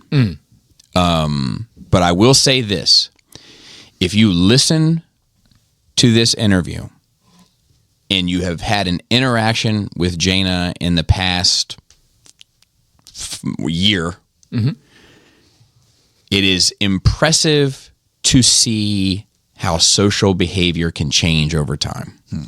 And that's all I'm going to say about it. Especially the age, 11 to 15? Yeah. I mean, that's Yeah. a turbulent time. It is indeed. But it was fascinating for me to listen to. I also found like a number of other interviews from this whole. The thing is like there was a number of interviews that Jisk had during this time, and some of them, one of them in particular, like got left. And because it went left, I think I was always like, oh, I don't even know if I want to open up that folder right now and have to just deal with it all. Do you know what I mean? But I went and dealt with it. They're all great. And I should put them out, and I'm going to. So I did that. And another thing that I did was I'm still working on this fucking Technobots drawing. Yeah. I am 2 out of 5. I like the posing. 2 out of 5 down coloring, and I've done flats for the third, and then I'm off to the races. So working through it. First time I've ever drawn them, which is always fun. And I think that's it. So, one other thing I wanted to say. Chris obviously couldn't be here today. He's on assignment, but he did want to check in with us. Hey, Joey. Oh my God. So I'm in Canada, and I learned something. Do you know what you call a moose that has no name? What, Pinkerton? Anonymous. Thanks, guys. Even when he's not here now. Even in his absence, his presence is felt. You gotta send him some more in short shit. Yeah. All right. So here we go with notes. Oh, you know, like I'm like you posting these in our chat. I'm like, oh, I like these, and I was like, wait, we used to have this years ago. What? How so? I don't know. There used to be a thing where I used to send them in the chat. maybe somewhere somehow I remember this format where everyone gets this homework of like, oh, these are the No, things. that- homework or 55 minutes before the meeting time. Some would say commute work. 'Cause that's how I took it in. So let me. Yeah, but it's- and I'm it's trying nice. to. It's I'm, nice, so I'm we- trying to be yeah. good about it. So let me it say. gives me an excuse to watch it. There, so my thought on all of that, right? So for those listening, a little behind the curtain, we have a Nerd Rage group, and in that group there are, I think, 6 people. The cast of 4, Dante and Phil, and Phil posts the notes inside of the group, and then I go through before the show Deletes them all of them. and eliminate the shit that I don't think is of value to the conversation, and save the stuff or research the stuff and then make another decision, right? So my thought with the creation of this group was, oh, he'll put it in there, everybody will look, and then we'll be ready. But that's not really fair to everybody because I delete so much of it by Right. the end of it. So what I've started it last week, and I'm going to try to continue doing it, is go through, curate it, copy all of the notes, send it to the chat, and be like, this is what we're talking to about. our cast. To our cast chat, and be like, this is what we're going to talk about. And I sent it to you via text message. And I appreciated it. Yeah, I was like, "This is what we're going to talk about," and you know what I mean. That's perfect. Yeah, I'm working. Just more shit on Bobby's plate. More shit on my plate. You know, don't worry about me. Worry about me driving here. In an ice storm. So anyway, let's go through them. All right, we'll start with the big one, so to speak. The Fantastic Four. That looks trailer. great. It Looked, does. looked awesome. The thing looks like the thing. Yeah, I like they're finally they're doing it justice. And they're looks they're playing it straight. They got Galactus. Hello. Yeah. So like, but that's Is that real? so? I don't know. And my I thing, feel like that's the very end of the movie. maybe Or some kind of vision. because like he can't be just the bad guy of this movie, Right. That's not a thing, right? That Right. can't be it. I mean, we don't know. Maybe it is. Because there's rumors of somebody else playing the villain. I want to say Defoe, maybe. I saw John Malkovich. No, John Malkovich. That's who I'm thinking. That's in what I'm there. thinking. Yeah, John Malkovich playing Red. I want to say Red Storm or something because that fucking DX9 thing is on my mind. But playing some Fantastic Four villain that I probably don't give a fuck about. But Like most of them. yeah, Galactus is like one of them, right? Like it needs to be like an Avengers movie. Yeah. You know? But it was still cool to see the helmet. And Yeah. see, like it was still like, you know, so to speak. Yeah. Shoo. Yeah, that was nasty. But like, it was still cool to see because I thought we were just going to see the shadow, and I'm like, ah, fuck, you know. Like, but we got to see a little bit of the, which I thought was nice. He was smaller than I would have thought. Much smaller. But he can't change Yeah. size though. But at he the can- time. yeah. He can, he can change size. So, thought the thing looked great. The thing looked fantastic. I do think the CGI is All 4 of them. I did think that CGI where he was eating and like licking his fingers. Yeah. I did think that still looked a little rough to me. Yeah, no. Yeah, but they'll have that fixed. A little rocky.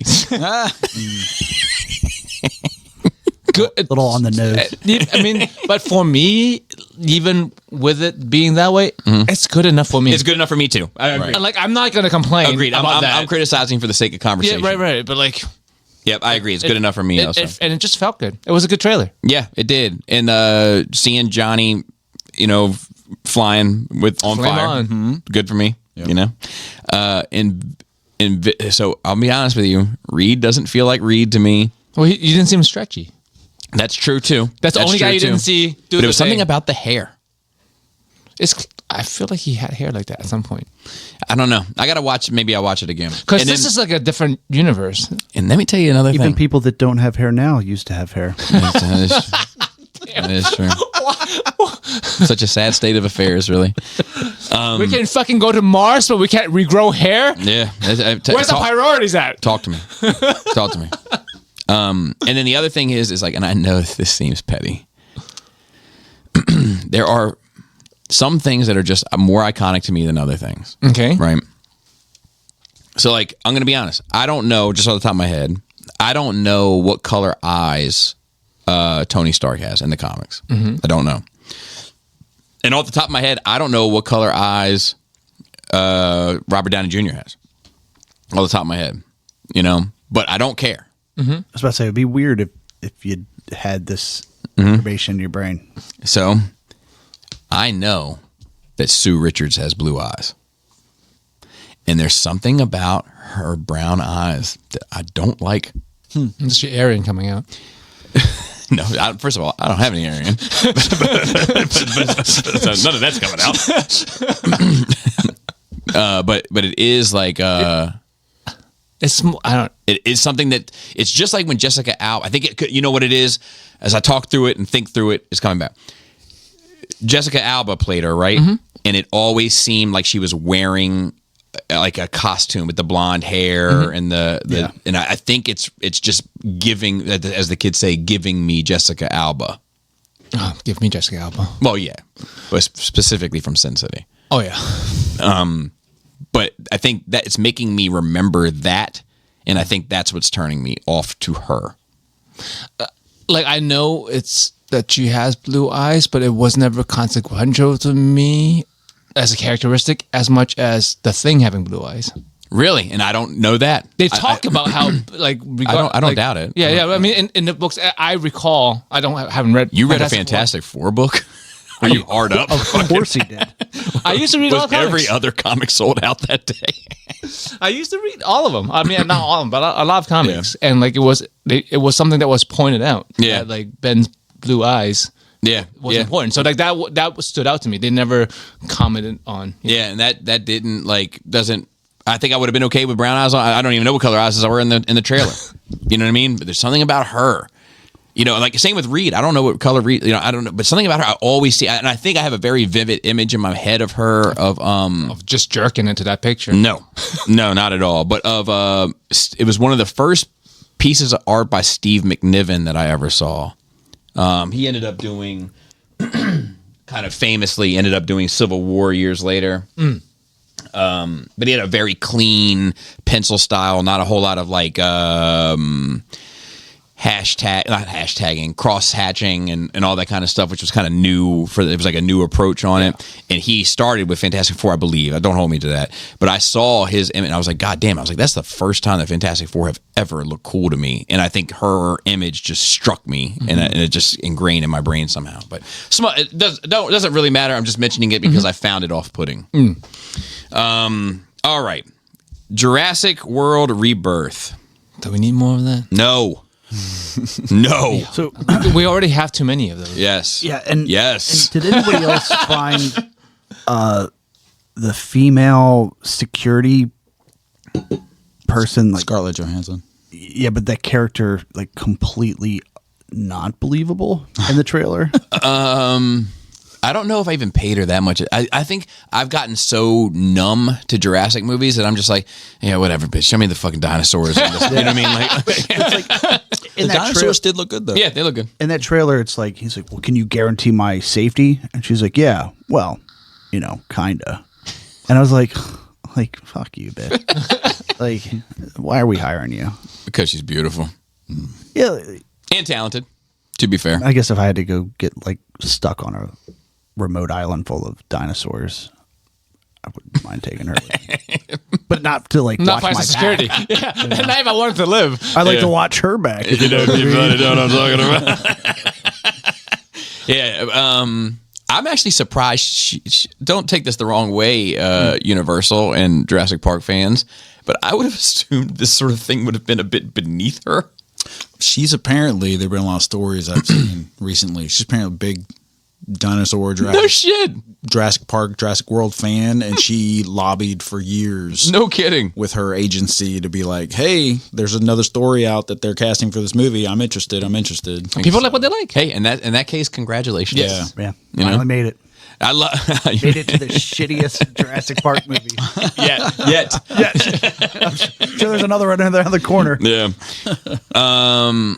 They had another research island. Yep. Another, This one they put all the genetically inferior dinosaurs at. And nothing will go wrong this time after the last 7, because it's in universe, right? In universe, 7 times or 8, whatever the fuck number, something went wrong when people try to do things. Like, no, the fucking 9th time, it's gonna be fine. We figured it out this time. Yeah. I still haven't seen the last one. That one that I Yeah, saw the last one either. where Did I? I don't even know what the name of the last one was because there's always another one. Yeah. Yeah. So the last one that I saw was when they like genetically created a new species of like just a monster. and it turned me off to the entire franchise. Like it turned me, like I was like, I'm no longer interested because you've changed this from like a sci-fi thing to like a monster movie thing, which is fine, but that's not what I'm into. And also, for this franchise, it's not what I'm into. you can't create something new and put it at Jurassic Park. It's not from the Jurassic period. Well, none of that shit was really from the Jurassic. If we want to get nerdy about it, Yeah, but- they could have called it Cretaceous Park. But yeah, you can't create something new and say, "Hey, back before humans were around." Yeah. It kind of falls on its face.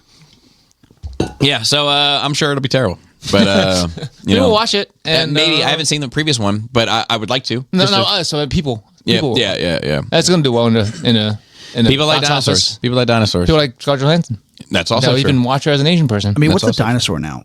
Huh? Is it just a big Lizard. thing with scales? I think it's feathers. Feathers. I think they're arguable. feathers. They're moving towards feathers. They're giant chickens. But like, we'll call anything that isn't like at the normal zoo a dinosaur. It feels like.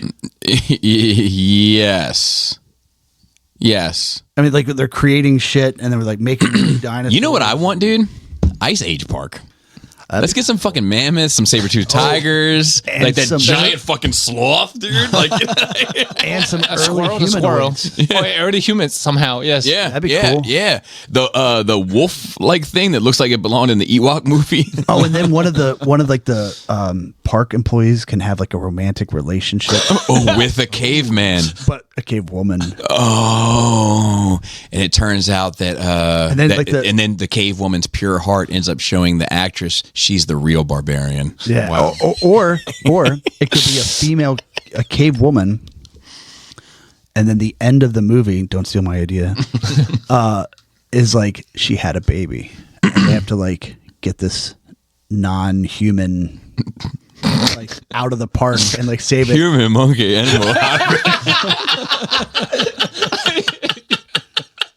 Right? And then so now they've got this like this infant thing that they're like smuggling out of the park. Yeah.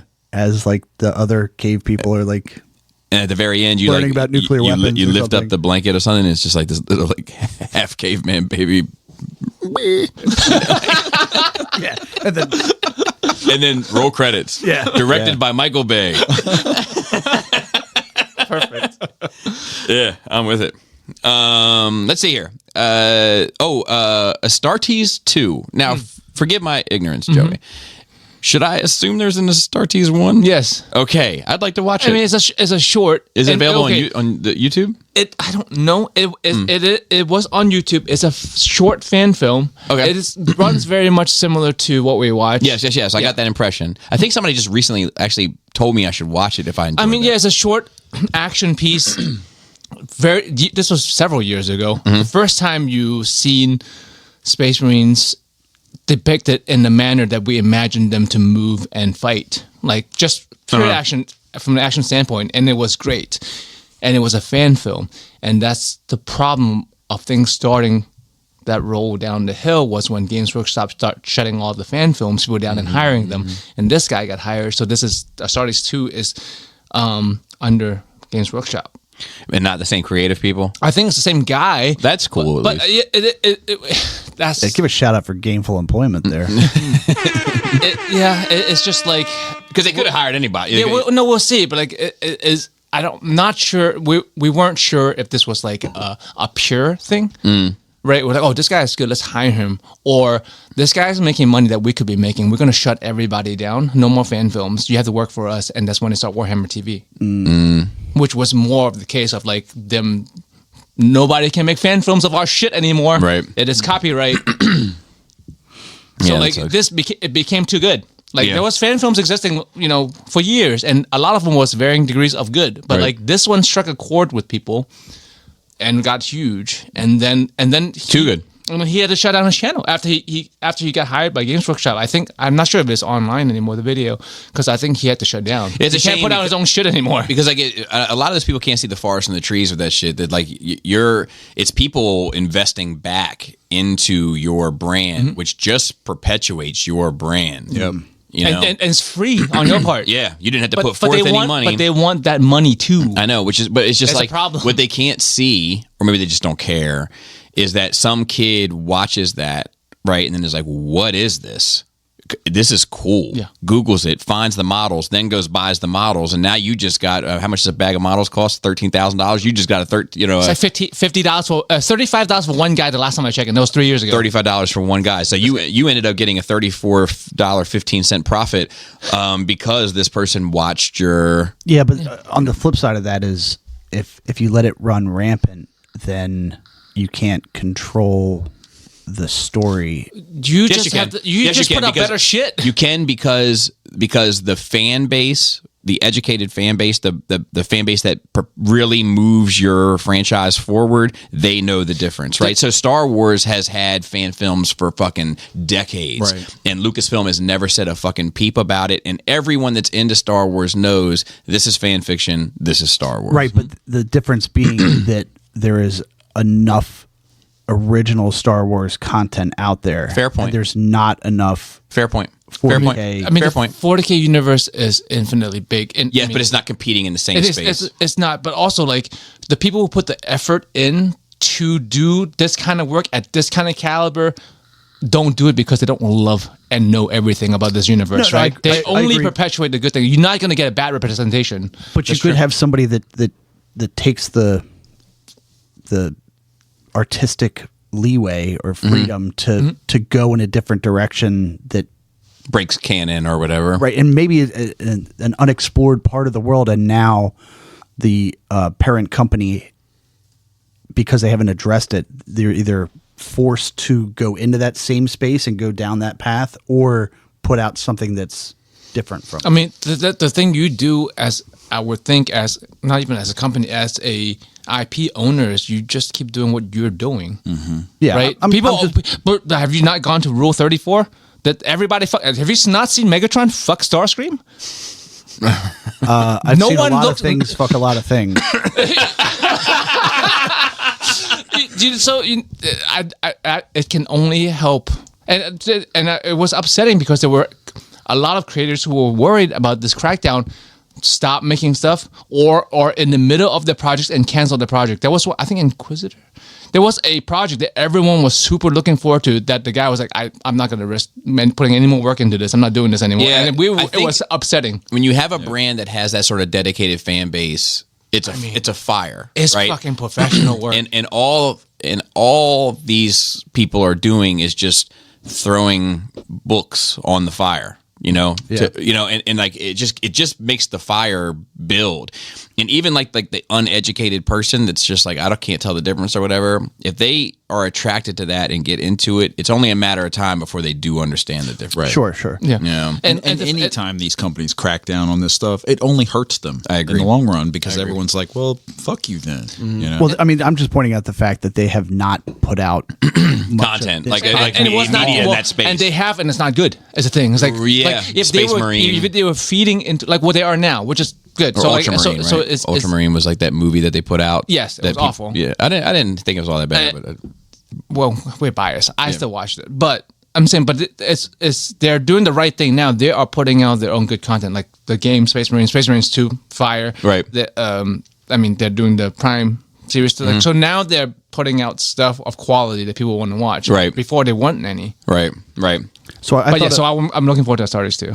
Yeah. I thought about we had a conversation, I don't know, 2-3 episodes ago about where do you start in this franchise, and I had a thought about it on the way out here.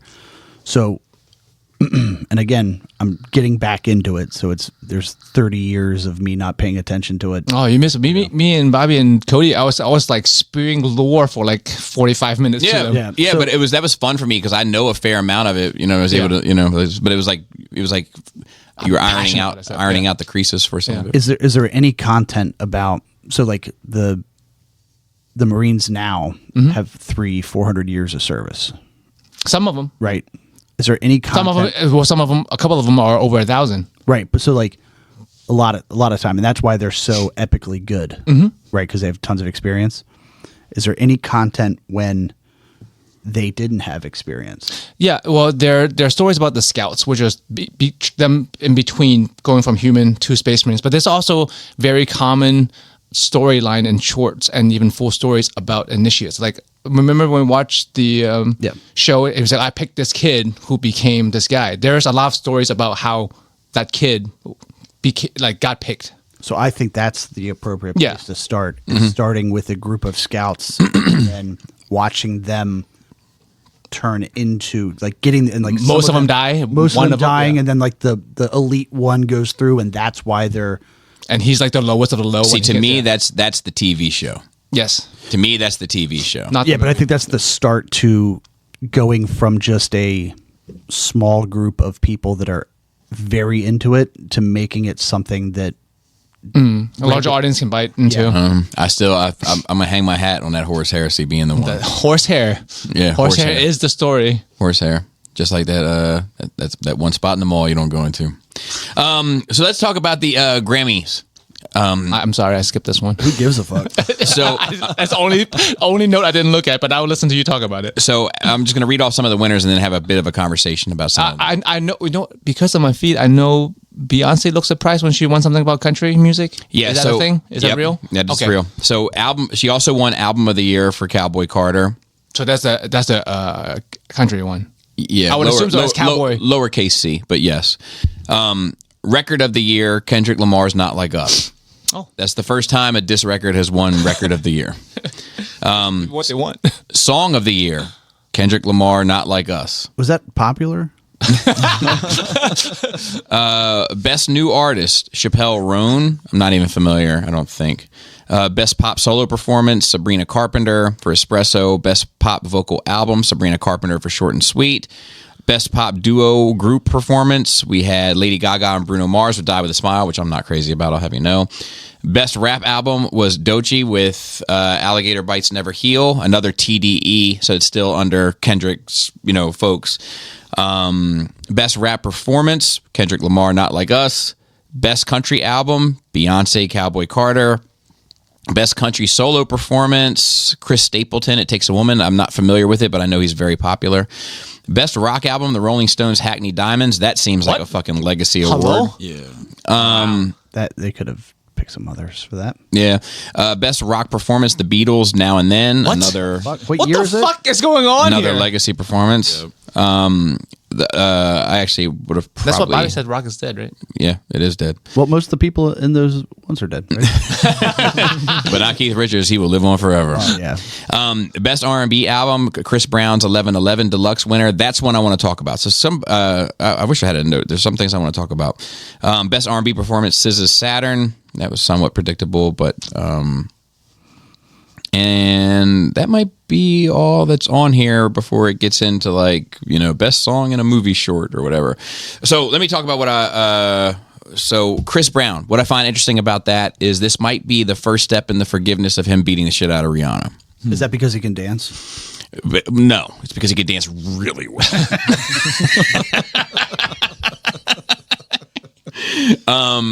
And I mean, how? And it has been some time. Do you hope that he was dancing around when he was beating the shit out of Rihanna? No, I've seen enough with the Puffy and Cassie thing to have enough mixed feelings about where I don't want to see any of that anymore.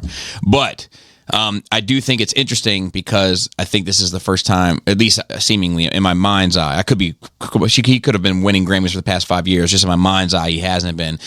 It's just similar to majors. There's talks of majors coming back to Marvel already, right? It's like this, It's different, right? Because he was found doing nothing wrong. Was he found doing nothing? I don't know. No, he was found guilty. Okay. Okay. But it wasn't the same infractions. Like he hurt her, but he hurt her by grabbing her wrists and shit, and her wrists got damaged because he grabbed her because he's a man and she was a She has paper mache wrists. she has paper mache. Well, she was a smaller statured woman, and then this video of her chasing him down the street and him trying to get away from her. Right. So that's it's different. But he did interact with her, and she walked away with bruises. And in the same respect, same could be said for Chris. Maybe not the same. Slightly different. on paper. Turn that dial up a little bit. which is not the comparison I'm trying to make. But I do think that a redemption arc of if people got caught up in the hashtag words that I'm not really crazy about, right? Like canceled. if people got caught up in canceled culture, I think we might be heading towards redemption culture. I'm not happy. I don't know how I feel about it. I'm not about that. I am. I know. I am. I don't think that if you fuck up one, if you weren't able to come back from fucking up one time, I can promise you I wouldn't be It here. depends what the fuck up is, though. Yeah, Sure. there's a degree. You beat the shit out of a woman. It's not. I don't think that's something you come back from, man. Maybe.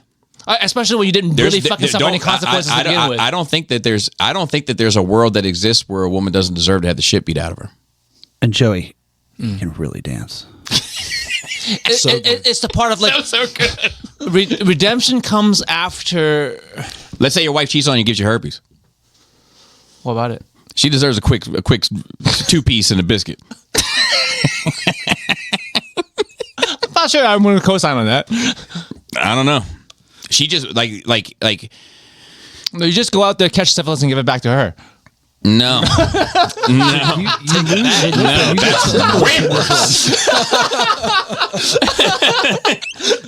Check and mate. I think that but I also think that that was some time ago. People are young, people are dumb, they do make mistakes. I think she's forgiven him.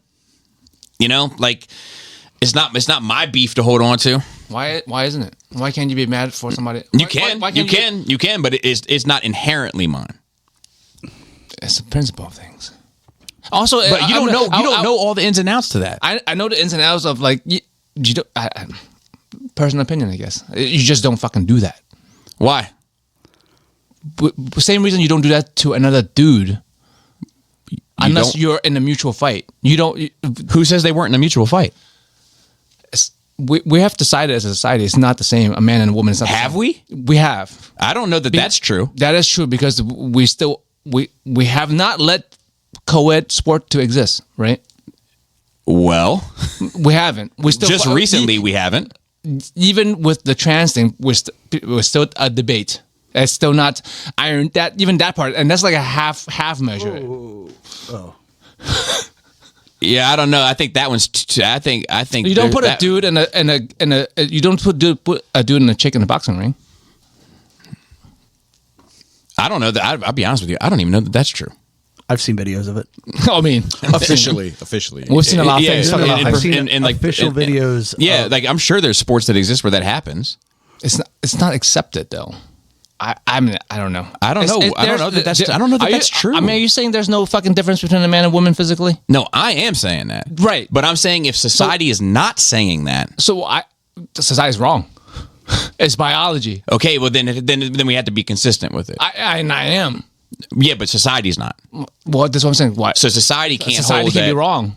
Sure, but society can't hold that against somebody if they're saying, look, it's Have wrong. we not decided as a society for the longest time it's not okay for a man to lay their hands on a woman? I don't think that. So I think that gets touchy, right? Like, did Russell Crowe get canceled for beating up a dude? He fighting around the world. And drinking and smoking. I am Russell Crowe in some ways. I think that like I don't know. To me, it's like I don't condone it. Me personally, right? I don't condone it at all. But I don't think it's something where like, okay, that's it for you. You're over forever. Like if you took children and like fucking cut their heads off. Okay, no coming back from that one. Like I do think there's not every infraction's equal. For sure, there's varying degrees. It's like just like grabbing a lady's wrist so hard it bruised them. It's not the same as slapping one, and not the same as beating the shit out of one. What if you do it with one hand? Open hands only. No, holding the robe with the other. But like for me, like it's not like there's no such for me. It's not like there's no such thing as redemption for me. But like first, it's got to be you got to be punishment fits the crime, and then there's got to be you got to pay, right? You've gotten to have suffered the consequences of what you did, right? In equal measure, and then the truly repentant. So I think he has had a lot. I think he has paid a lot out. Like the dude was getting ready to be a Michael Jackson megastar type of dude, and then all that shit went away. You know, where he wasn't allowed on this venue, wasn't allowed on that venue, couldn't go on that tour, couldn't go on this tour. Like he had to grind it out in almost independently, and I almost choke saying that word, but in comparison to where he was headed, in order, and we're talking about like over a decade. And I think like now that I'm thinking more about it and thinking about my past reaction to this incident and similar, it's not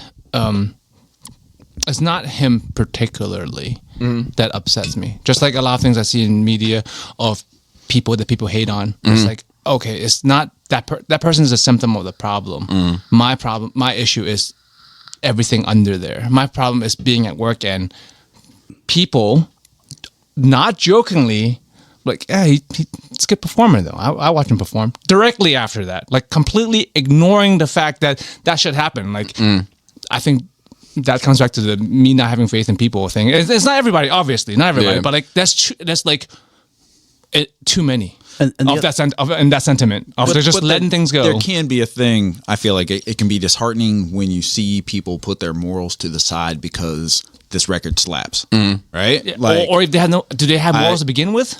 Or was it just a fucking sham? They tell themselves. And also, like, sure, in his, punishment phase, like, did he have to go be a janitor? No. Was he broke? Was he broke? No. So he gave up being a superstar, but he was still A star. He was still above 100%. the average person. 100%. So, But it like, did change the doesn't trajectory of feel his like career. But it doesn't feel like that big a punishment. It's not. to Did he go to us. jail? Right, but Did he go to jail? Do you normally I don't know. Do you normally go to jail if you beat up a woman? I don't know. Regardless of the reason. Like, You also go to jail if a woman lies and said you beat her up. right, but we're not. That's different, right? Because It's all related to me. he beat the shit out of her. That's not a argument, right? He assaulted her. Yes. So he beat her. So we're not arguing about that part. At the end of the day, if she didn't press charges, then, And I don't know if she wasn't throwing the more- bows just as well. right? I don't know that. It's more court of public. I don't not know that either. Don't get Yeah. me wrong. Yeah. But I just don't know because that's not how things are ever framed. Because that's not how things are framed. Yeah. I'm just trying to compare it to a normal everyday interaction. Yeah, I think that sometimes that Like stuff. a dude. I think normal. A lot of those. Like if a chick, if a wife cheats on her husband and her husband beats her ass, I think he goes to jail for that. sure. I don't know. I don't know what he this. would I don't know. only- I don't know what the statistics are. No, on that's that. statistic. Like that, they should go to jail for that, right? Or no? I don't know. Me? No. No. There's consequences for your fucking actions. But there's consequences for your actions. 100%. Yeah. 100%. But I think This is but what I'm talking about a justified reaction. But that's a Like I think an ass whipping for betrayal, I wouldn't do it. It's not in me. But I think an ass whipping for betrayal is a justifiable action. Yeah, well, I mean, I've asked this question before. Like, what do you think is okay if someone cheats on you? Is it okay to key the cars or whatever? Like, this comes back to the Venn diagram thing. We all have certain morals that we think we all agree to, but like, there's a lot of opinions that we don't. Well, morals are we are not on board with. right, but there's no universal morals. I mean, that's part of the problem, right? Because we'll never agree. Like, for me, it's like cheating is one of the worst things you can possibly do to another person, especially depending on how long your relationship with and how much your life is intertwined. But like, I don't know what the okay response is. And I don't think that's fair to say. physical assault on a, this, I guess this is where my sexist part comes in. If it's two dudes in a relationship and one of them cheats the other and one of them, and then they get into a fight, physical fight, I'm not too bothered with that. It's like, I just don't, maybe I'm brainwashed. Like I said, we all indoctrinated with growing up, right? Have we not at this table all been told not to, as a male, not to lay their hands on a female growing up? I don't like that you assume my gender. I think that like it's like it's there's a difference for me and like I don't think that I don't know. I feel like that's one of those things I can't say until I was in those shoes. But I will say this. I think that like and like a punishment has to fit the crime, right? So like were the mashed potatoes too lumpy? Don't beat her ass for mashed potatoes being too lumpy. You know what I mean? Either get the blender out yourself or don't eat the mashed potatoes. You know, but like the uttermost betrayal. I mean, who am I to say what you know what I mean? Like, But I don't believe that you should be able to hand down punishment to somebody else like that. So like the I think the problem is that there is no guaranteed punishment for the betraying party. Yeah. Right? That's is that what you struggle with? They Is should that- be punished. I think so. They definitely should be punished. But I'm also of a mind of like punishment should justify the crime. So a lot of times when I watch these true Yeah, crime me too. things, like when you know the guy killed somebody and Yeah. like they just and you see the way they interview, they're just fucking perfectly lying. Like, nope, wasn't me kind of thing. I'm like, and I'm in my car screaming, just fucking kill him. Like I'm pro capital punishment when there's definitive. Definitives.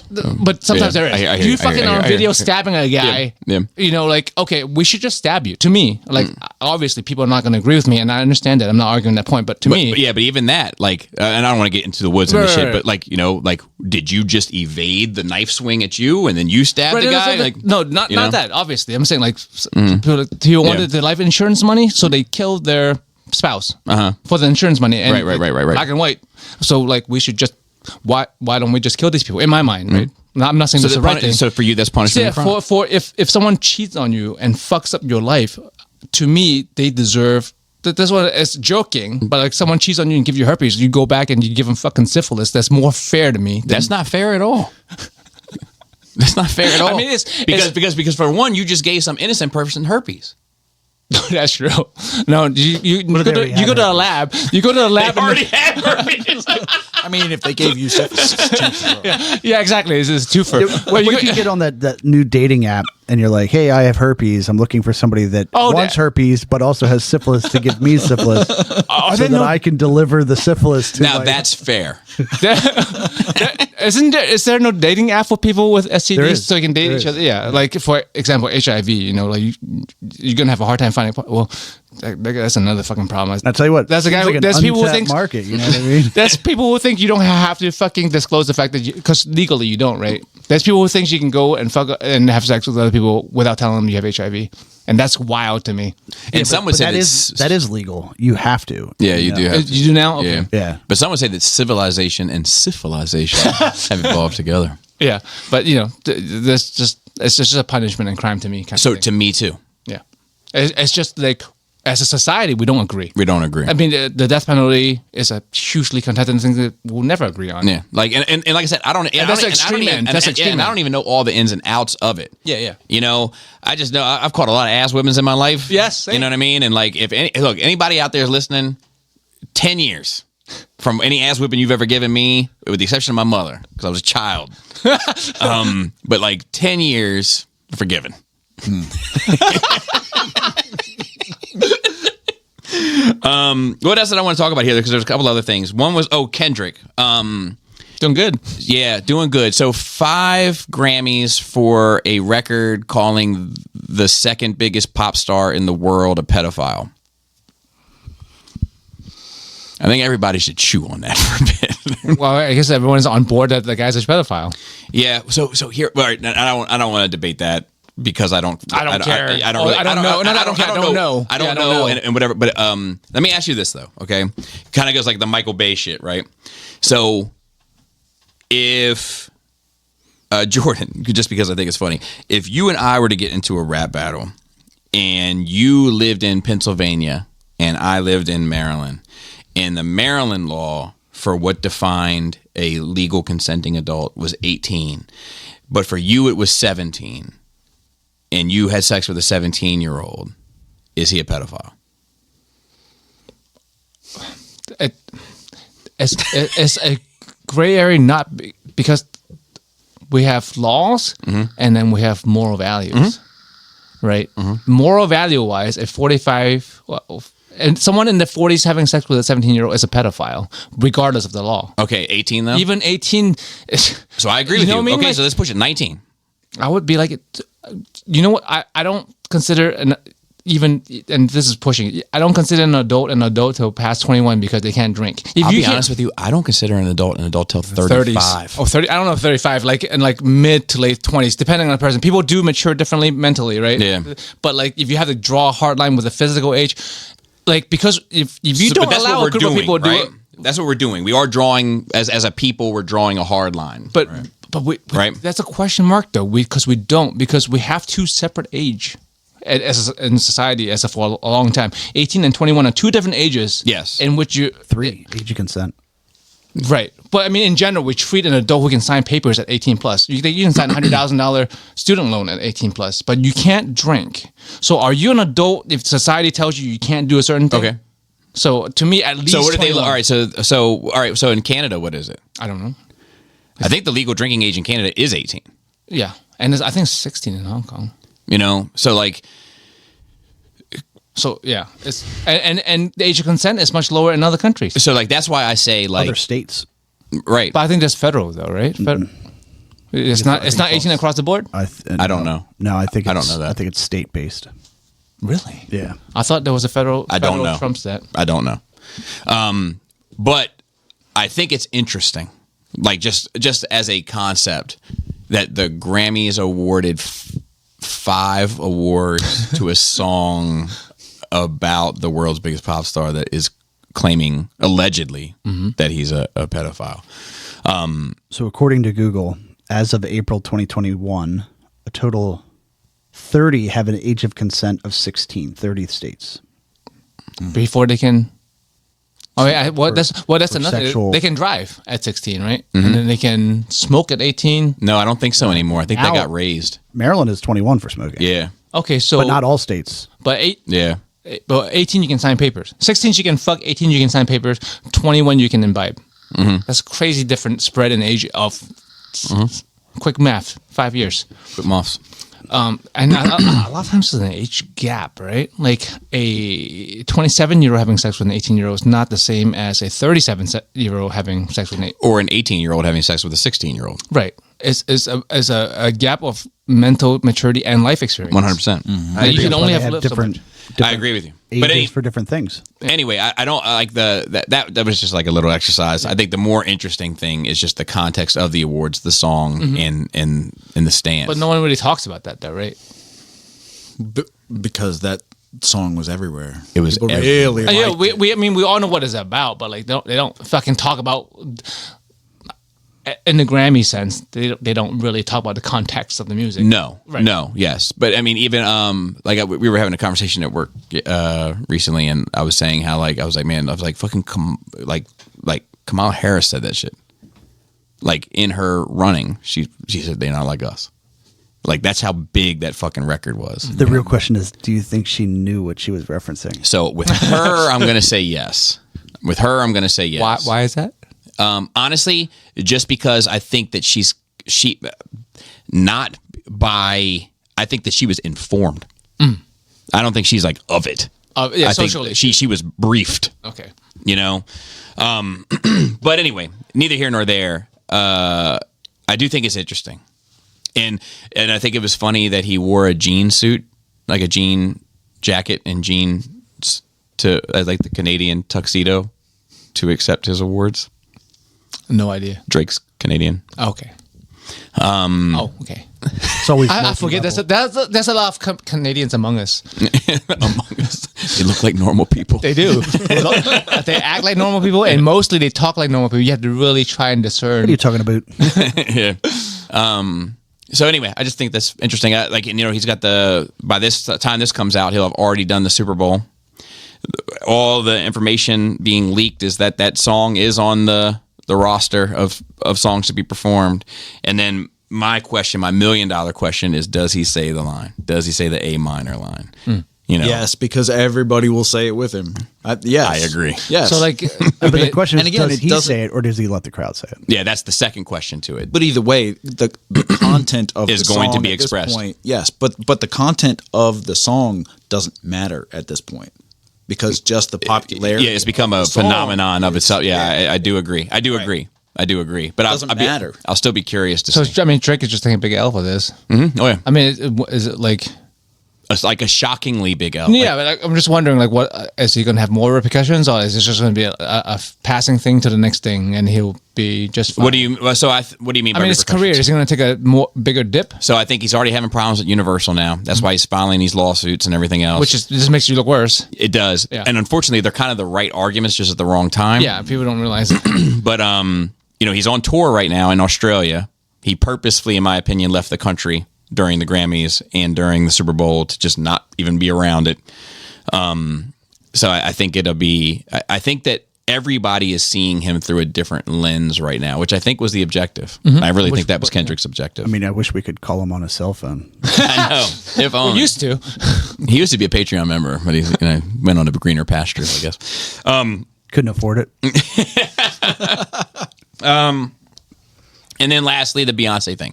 So like, here's the thing about this. I'm of two minds about this. So I listened to the record, and I'm not crazy about the record. I like 2 songs off of it, I think, but I haven't been crazy. This is me personally, and Travis, I apologize. I haven't been enthralled with a Beyonce project since Lemonade. I thought Lemonade was great, and everything else has kind of been subpar to worse. I like the genre play. Like in general, I like when people kind of, adapt their genre to others, but still maintain their own identity in some way. Like I'm kind of cool with that.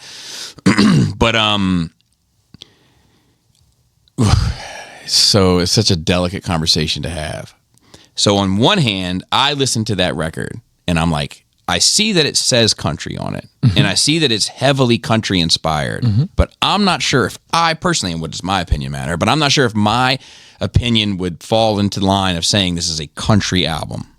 Okay, that's one. But second, it does say country on it. It says Beyonce Country 2024, Yeah. She wears a cowboy hat. She wears it, and she's on a horse, a steed. There's some twangy guitars. Yep. And although it is a country album, this ain't Texas. But I say that to say this: if that is how it's being defined, and it was the #1 country album, then I think it's fair for it to win those awards. But I think it gets into a more interesting conversation that gets diluted by things like race and culture and blah, blah, blah that I find exhausting. But like, I think the more interesting question for me that you can't really have without those other components is more so about defining genre and how do you define it? That's something I've had a problem with a long time. It is with the definitive line between genres, right? Because there's a lot of music as a whole has a lot of blend of everything. I agree. But does it matter what genre it's in, as much as Outside of awards? No. no? So, but that's what I'm going to say is, Yeah. So the award is for best country album, not for #1 country album, Sure. right? So, Sure. So it should be viewed as a way to, and it's all going to be subjective, but what the selection committee finds as the best country album, and Right. it feels a little virtual signally to give it to her because it's the most popular crossover artist, And one of the most popular artists on the planet. right? But does it mean it's the best country album? Right. I don't know. And I also think the timing is weird. Like if I was Beyonce, I would be touching myself. But outside of that, and I would get a divorce. Not love hoes, but not like that. Because he looks like Alf. But like if I was Beyonce, I don't think I could. I think I would feel a way that I got album of the year. This is a separate conversation from country album of the year, but that I got album of the year a year after Hove stood up at the Grammys and said, "Why haven't you given this woman album of the year?" Yeah. Yeah. Like I would feel a way. And about also, like, it feels kind of weird to me to give somebody album of the year in a particular genre where it's their first album in that genre. it. Yeah, Like, you just and it kind of just tiptoeing in that genre, to be honest. and like you like walk in and like jack it out the park on your first fucking swing. Right. Other people have been in this genre, like in the trenches, fighting it out, like Yeah. learning, getting better. It just feels a little like they're trying to be like, hey, So, like, Beyonce. I think both sides of it are kind of skewed. So I think that her winning best, and let me clarify this specifically for Travis. I don't give a fuck. Congratulations for your win. I don't care. I care about the conversation. So like, I think that giving her album of the year in the country department, the country album of the year, is the pendulum swinging too far to the left, and the sides are arbitrary. But I also think that her not getting any nods at the Country Music Awards is it swinging too far to the right, right? Like Yeah. you had a country album it was the number one album and you got no recognition over here. Right. You know, like I like that's where I get torn on the shit. I mean, we all know though, like award shit is all like, Yeah, it's all bullshit. It's all bullshit. It's all popularity contests and biases. And virtual. It doesn't. signaling. It Virtue doesn't. signaling. None of it. Like fuck it. Does anyone really think any of this shit means anything in terms of? So sometimes it does. I mean, sometimes it does. If sometimes it does, then it doesn't always. Then you don't. Yeah, but It's not- sometimes it's it not a does. trustworthy- Sometimes it does for the artist. Like it can be. They want the It can, accolades. well, no, not even wanting the accolades. Like it can have a huge impact on your career, right? Like if you're like, let's say you're an aspiring actor, or you're an actor just getting started. For some reason, you nail this role and you get nominated for a fucking Oscar. Your career goes a different way next year. Yeah. Like you know, you're gonna be let into rooms you were never let in before. So it has an impact. So it matters, not in the way of the accolade, but just in the way of what the accolade signals, I guess, to the rest of the industry. Now, Beyonce's at a different place in her career, right? 'Cause she's super established as to who she is. She's a fucking megastar, right? There's very few megastars left, right? Beyonce, Drake, Taylor Swift, Rihanna, you know, Kendrick is getting there. I think you kind of have to put him there. But it's all because of Not Like Us. Right. But like now, Yeah, and after the Super Bowl, Yeah. that'll be it. You know, I feel like, you know, but anyway, I just think it's interesting. I thought it was an interesting award show just in terms of the shakeout of it. And So is the Grammys then just for her, for the Beyonce thing? You just think it's a correction from the CMAs? so I think, I'll be honest, I think right? that played a part. I think that played so a like part. If she got snubbed at the CMAs, the Grammys are like, well, we'll We'll take care of you. Yeah. And I think that the Hove thing had an impact. And I think, and then I think the other part of like other people just being like, man, like she has like huge, successful, impactful, influential, successful albums that you guys have not awarded and awarded some bullshit. what You know? look at the other awards this year. Best rock. Right. Rolling Stones and Beatles. Right. And I think but I think the genre conversation is probably too much for today, but I do think the genre conversation is an interesting conversation because I've been thinking about it more and more. And like, I was listening to, I did a set yesterday morning of, I did a Nine Inch Nails set and I was listening to those records and I was like, this isn't rock. Like it's rock in the same way that Kendrick Lamar is rock, but it's not rock and roll. No. You know?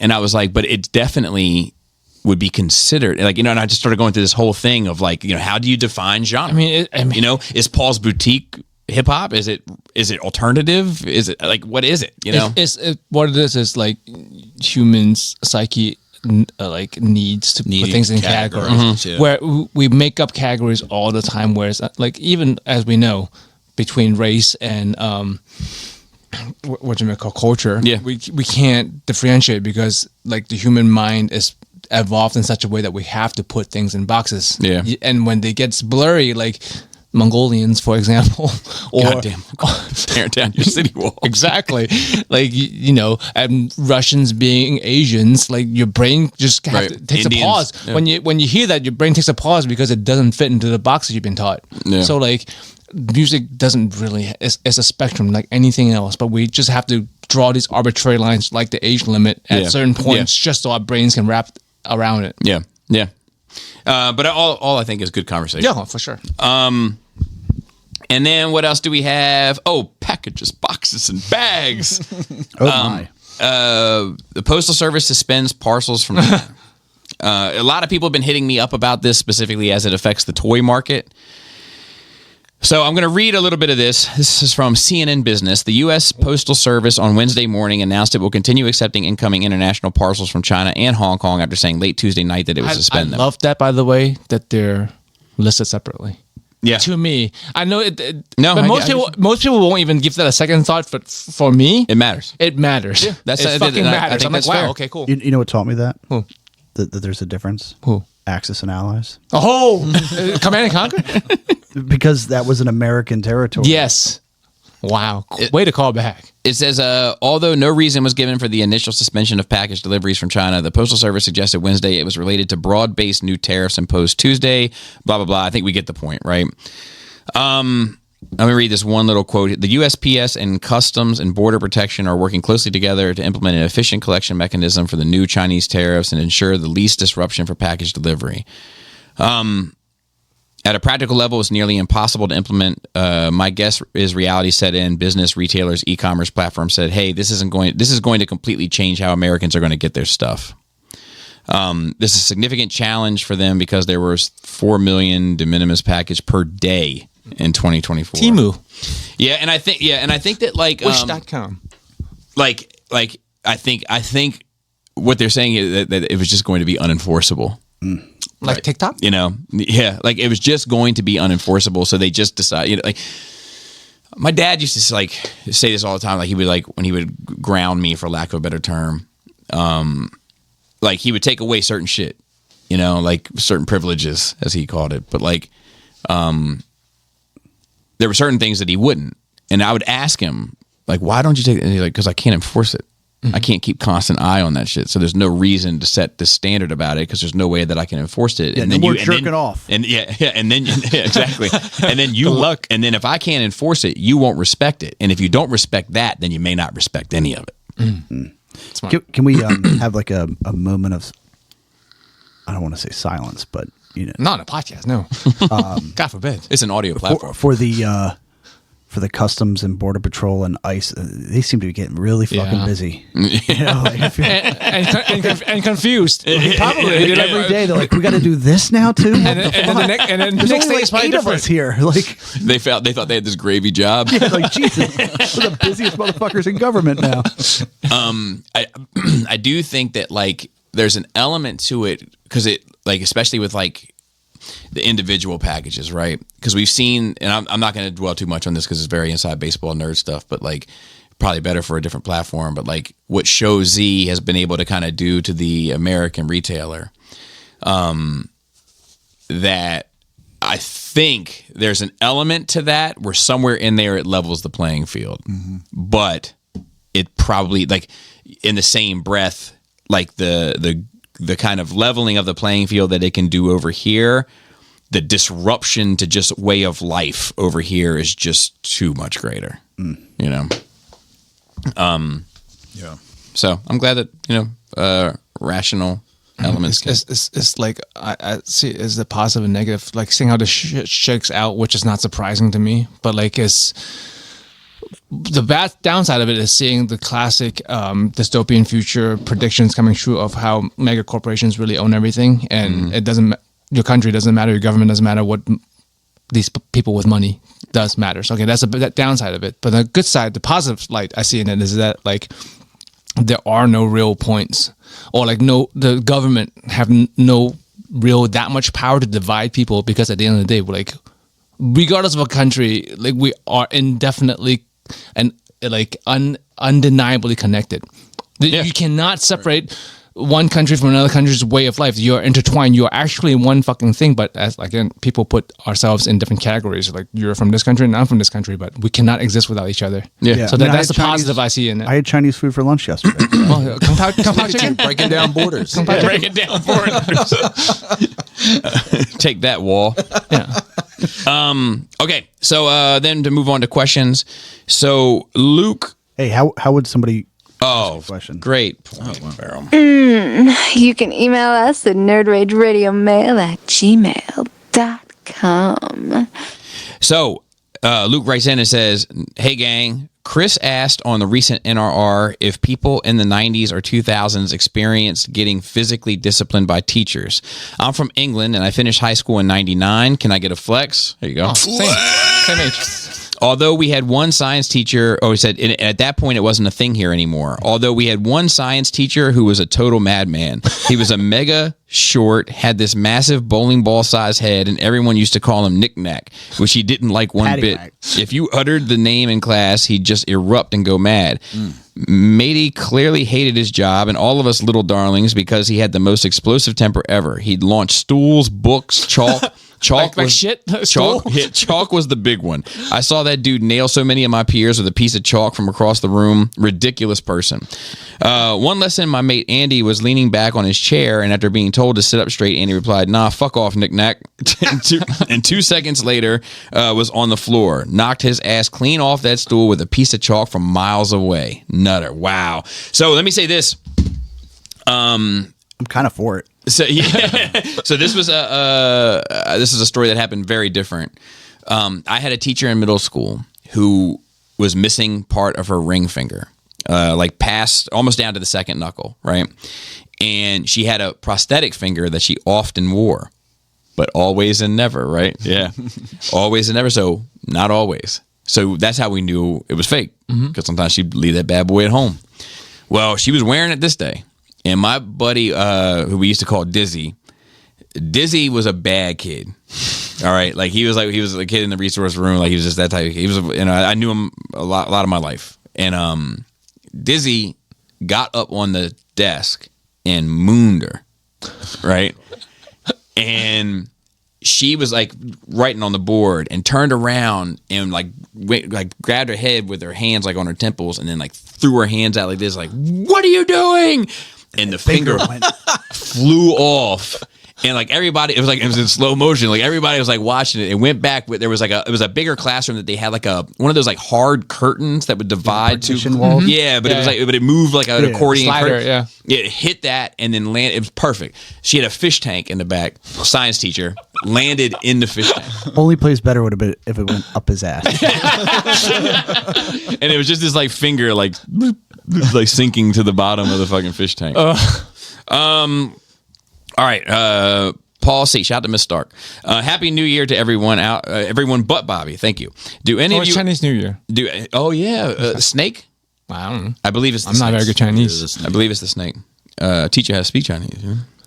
Do any of you actually get enough sleep, or have you just learned to manage despite being tired? What percentage efficiency are you running in normal occasions? Are you typically anywhere near 100%? Fuck. No. I try to. I don't always succeed. I'm better now than I used to be. I'm always pretty good after I come back from my vacation, though, to get 7 hours. I don't think I've slept 7 hours in the last 15 years. Yeah, I try my best. Usually it ends up being around 4. I sleep about 4 hours a day. Yeah. Yeah. So I do If I get a normal amount of sleep, there are many nights where I will just doze in and out and sleep like 40, usually on Sundays, because I throw my schedule all out of whack over the weekend, and I'll sleep about 45 minutes and then go to work Monday. Yeah. I mean, public service announcement wise, like it's really one of those things that's underestimated and completely neglected in society. Sleep is actually extremely tied to your overall health, physically and mentally. Like not getting the 6-7 hours, it tanks your testosterone, it fucks up your mental function, your body don't heal. I don't believe that because I'm the pinnacle of You're a specimen. You're a peak human, as one would say. So I actually have found recently like 6 hours is my max. Like if I'm usually like 5 hours, but like sometimes I'm like, man, I'm going to bed early tonight. I am fucking exhausted, and I'll go to bed at 10. My ass is going to be up at 4 if I'm lucky. Like, so it's like I'm damned if I do, damned if I don't. Like if I try to go to bed earlier, I'm just going to wake up earlier. I'd rather go to bed later and wake up later. Just like, like at a normal time. Yeah. I would say I'm operating at like between 60 and 70% efficiency at most times. Yeah. Well, I found just recently, like in the last 2 years, that so before I would never take a nap. Like I couldn't. Like if I went to sleep, it had to be While in sleep. It had to be like sleep. Yeah. And recently I found myself like having to take naps. Naps are good for you too. Yeah. Actually. So like, I think that like, fuck, what was I going to say? Say you're not sleeping. Oh, yeah. That certain things I found do re-energize me though. like this sort of shit re-energizes me. Like social interaction re-energizes me. It like gets me going, especially like being challenged and thinking and talking and exchanging ideas and just like it keeps me on my toes where I feel like I don't have a chance to be tired. Do you know what I mean? Which is one of the reasons why I enjoy it so much. And also for better or for worse, and I have curbed this a lot here recently, but new login. Oh, okay. Drinking. I love it. I do too. But drinking will re-energize me. So like I'm the opposite of most people. Most people when they drink they get tired. And once I get like 2 or 3 beers in me, I'm like, let's go for 12 more Let's hours. go for a drive. yep. I don't always drink and drive. but when I do, I drink beer. I'm just kidding. I do not drink. Yeah, you and drive don't. at all. You're actually very adamant about it. Yeah. One of the most adamant people I know about not drinking and driving. Shout out to Uber. Yeah, shout out to Uber. That's great invention. But yeah, I will, especially like if I have like, because I do have a threshold for it, and I study my behavior a lot. But like my first like 2 drinks is my sweet spot. Like that's where I'm at. Like I'm still, I got 100% of my wits, and I'm alive. Like I'm alert. I know exactly what's going on. I'm ready for a good time. When I start getting into 3, that's when I lose a little bit of my alertness, and that's when things start, and then anything beyond that is just a sliding scale, right? But like those first couple, I'll go from being like, man, fuck this, fuck today, fuck food, fuck life, fuck friends, fuck it all. And then I'll have one drink. I'm like, you know what? It ain't that bad. What am I fucking complaining about? Like, what are you doing? What are you going to listen to? Let's turn this motherfucker up. Like, like. So I should drink more. And at 2, he's like, hell yeah. I'm like, I knew I was onto something. Ryan C. writes in, howdy, boys. So happy to send you the first email of the new year. Shut up, Joey. Happy New Year. That I forgot my question after adding my comments on the content last week. Oh, okay. How do you guys take care of your neck beard? I mean, trimming around your neckline. I've been keeping a beard for about the last 6 months and can't stand the weird hairline at the bottom of my beard. And for the record, my Switch updates too. So keep that bad boy off the internet, Bobby. Luscious labia, those lips, Nice. Chris. I can't grow any, so it doesn't matter.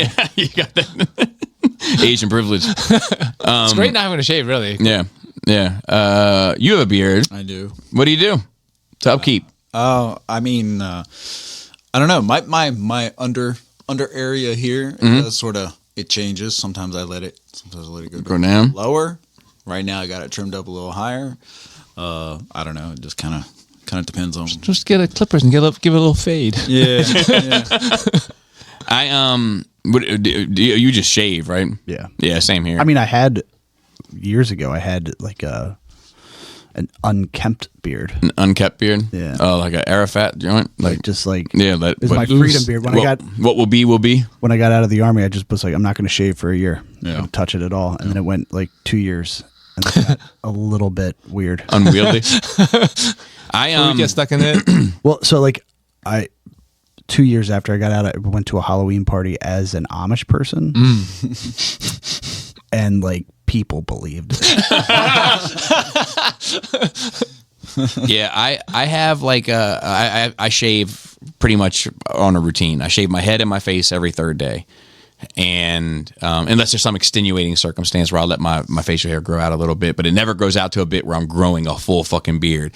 But I think if I were growing a full fucking beard, and I'm talking about like a, like I'm getting ready to cut down a tree beard, I think I'd probably try to go to a barbershop again and just get them to line that motherfucker up I would take pride in it only because, I don't have that barbershop experience anymore of like my hair, which I miss. Like I loved. You can't go to a barbershop and get your head shaved? You can, but it's like, it just seems like excessive for something that I can do myself. Well, they take the straight razor to it, though, right? Yeah, but it's like then it's a like ritual. Yes, but the Oh yeah, that's full Amish. But the result isn't that much different. No, but if you want the experience, yes. But to me, it's the whole package. It's like I feel like I'm cheating it somehow. Like you know what I mean? like you're a phony. Yeah, exactly. But like I took the straight razor to mine today. I had to clean up, look good for you. So Yeah. You're always looking straight tight. razor here and up on the cheeks a bit. Yeah.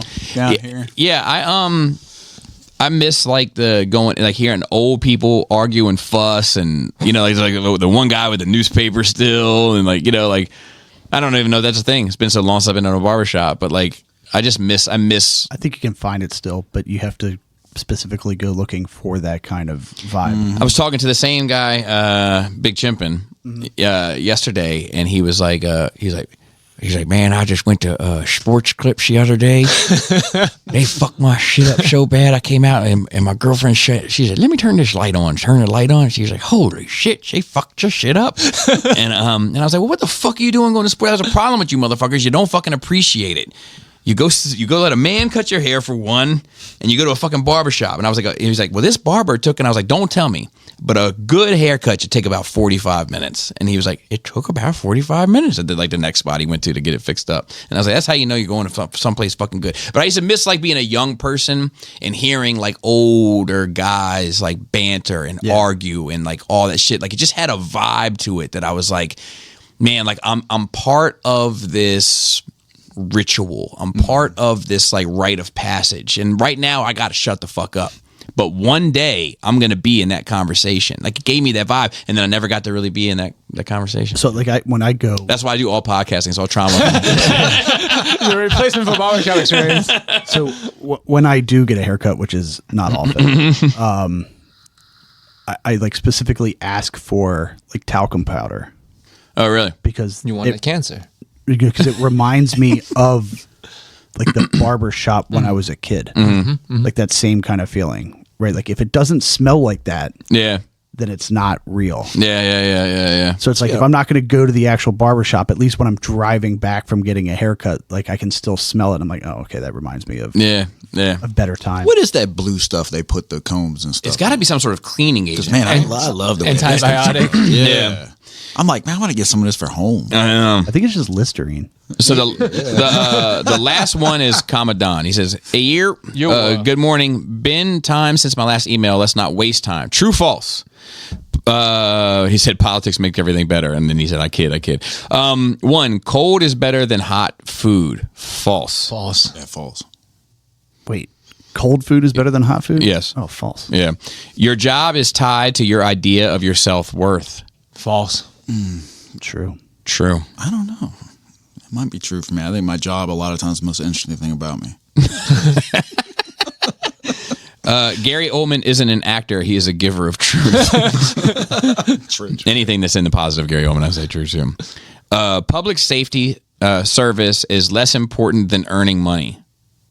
Public safety. Service is less important than earning money. I'm going to say false. False. I'm going to say they have equal value. Exercise is more important than diet. False. False. One bad coworker can ruin a job. True. Shelves are more important than lighting. True.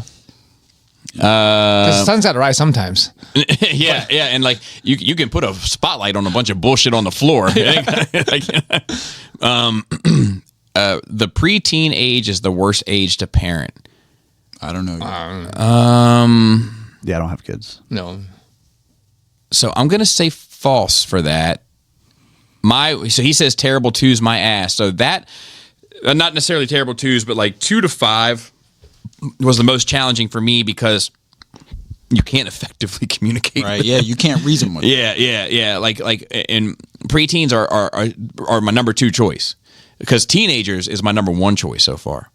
Like, Jaina and I like just exchanging ideas and her asking me questions and me giving like and her having to like process it and then come up with her own feelings about it and regurgitate her. Right. It's my favorite step so far. Parent like leaps and bounds. But I think you don't have the real negative side. True. You don't have a shitty The kid. real negative True. side. I haven't had to fuck you, mom and dad. Well, not only that, but like being old enough to just be like, oh, well, then fuck this. And then like disappear. And now you're like worried. And, Right. you know, like a 2-year-old, like, yeah, if they disappear, they're worried, but like how far away do they get? Yeah.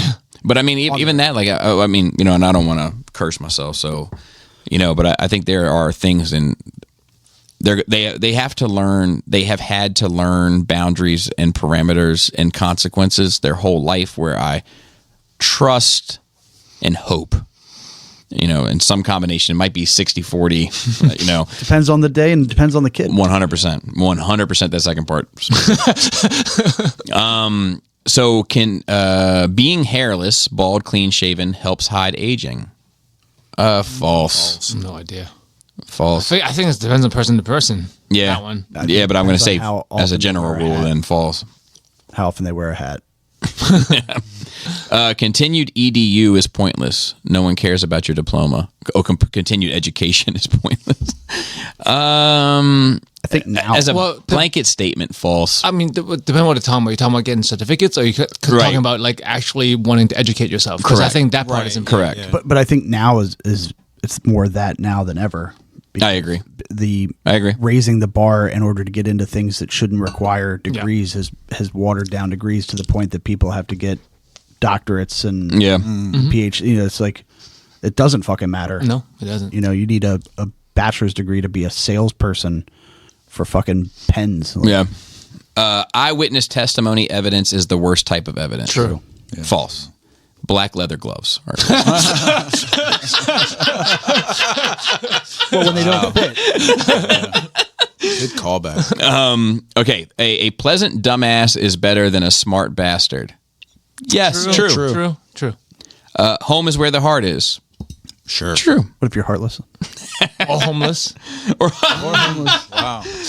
Alcohol/cocktails are dessert/snack type food. Oh, it depends on what. So say that one more time. Alcohol/cocktails are dessert/snack type foods. They're different kinds of alcohol and cocktails. Right, I mean, You're talking like, about Bailey's Irish specifically- cream is a fucking dessert, but like fucking Yeah, I wouldn't call it Whiskey, it's not a tequila dessert. snack. Right. I could see how like a Bahama Mama or something, right? Like Maybe more so with an appetizer. They're an appetizer. Yeah, but I don't know. Third party is the best party. Transformers, action figures, model kits. Oh my. I think that's only true because most of the companies haven't realized the potential of what they have. I agree. Third parties Yeah. have to come in and fill the voids that they're not providing originally. I because agree. obviously the companies have the resources to do these things. And I've And never to do it well. Yeah. And I've never been to a Diddy party. And I feel like until then, Ain't I no can't- party. I'm just saying. They sound lit. New year, new nerd rage. Nice to see new faces. Any of you going to ZoloCon? It's in Pennsylvania. So the wall will be an obstacle that I want to build. That wall may not be physical, but the emotional wall can be more limiting sometimes. As always, thinking of getting together, sitting down, entertaining me through thank you for getting together, sitting down, entertaining me through the years. Many good returns to all of you and stay safe. What's a ZoloCon? A lot of cons nowadays. Yeah, I do not have a plan to go to ZoloCon currently. I haven't even looked at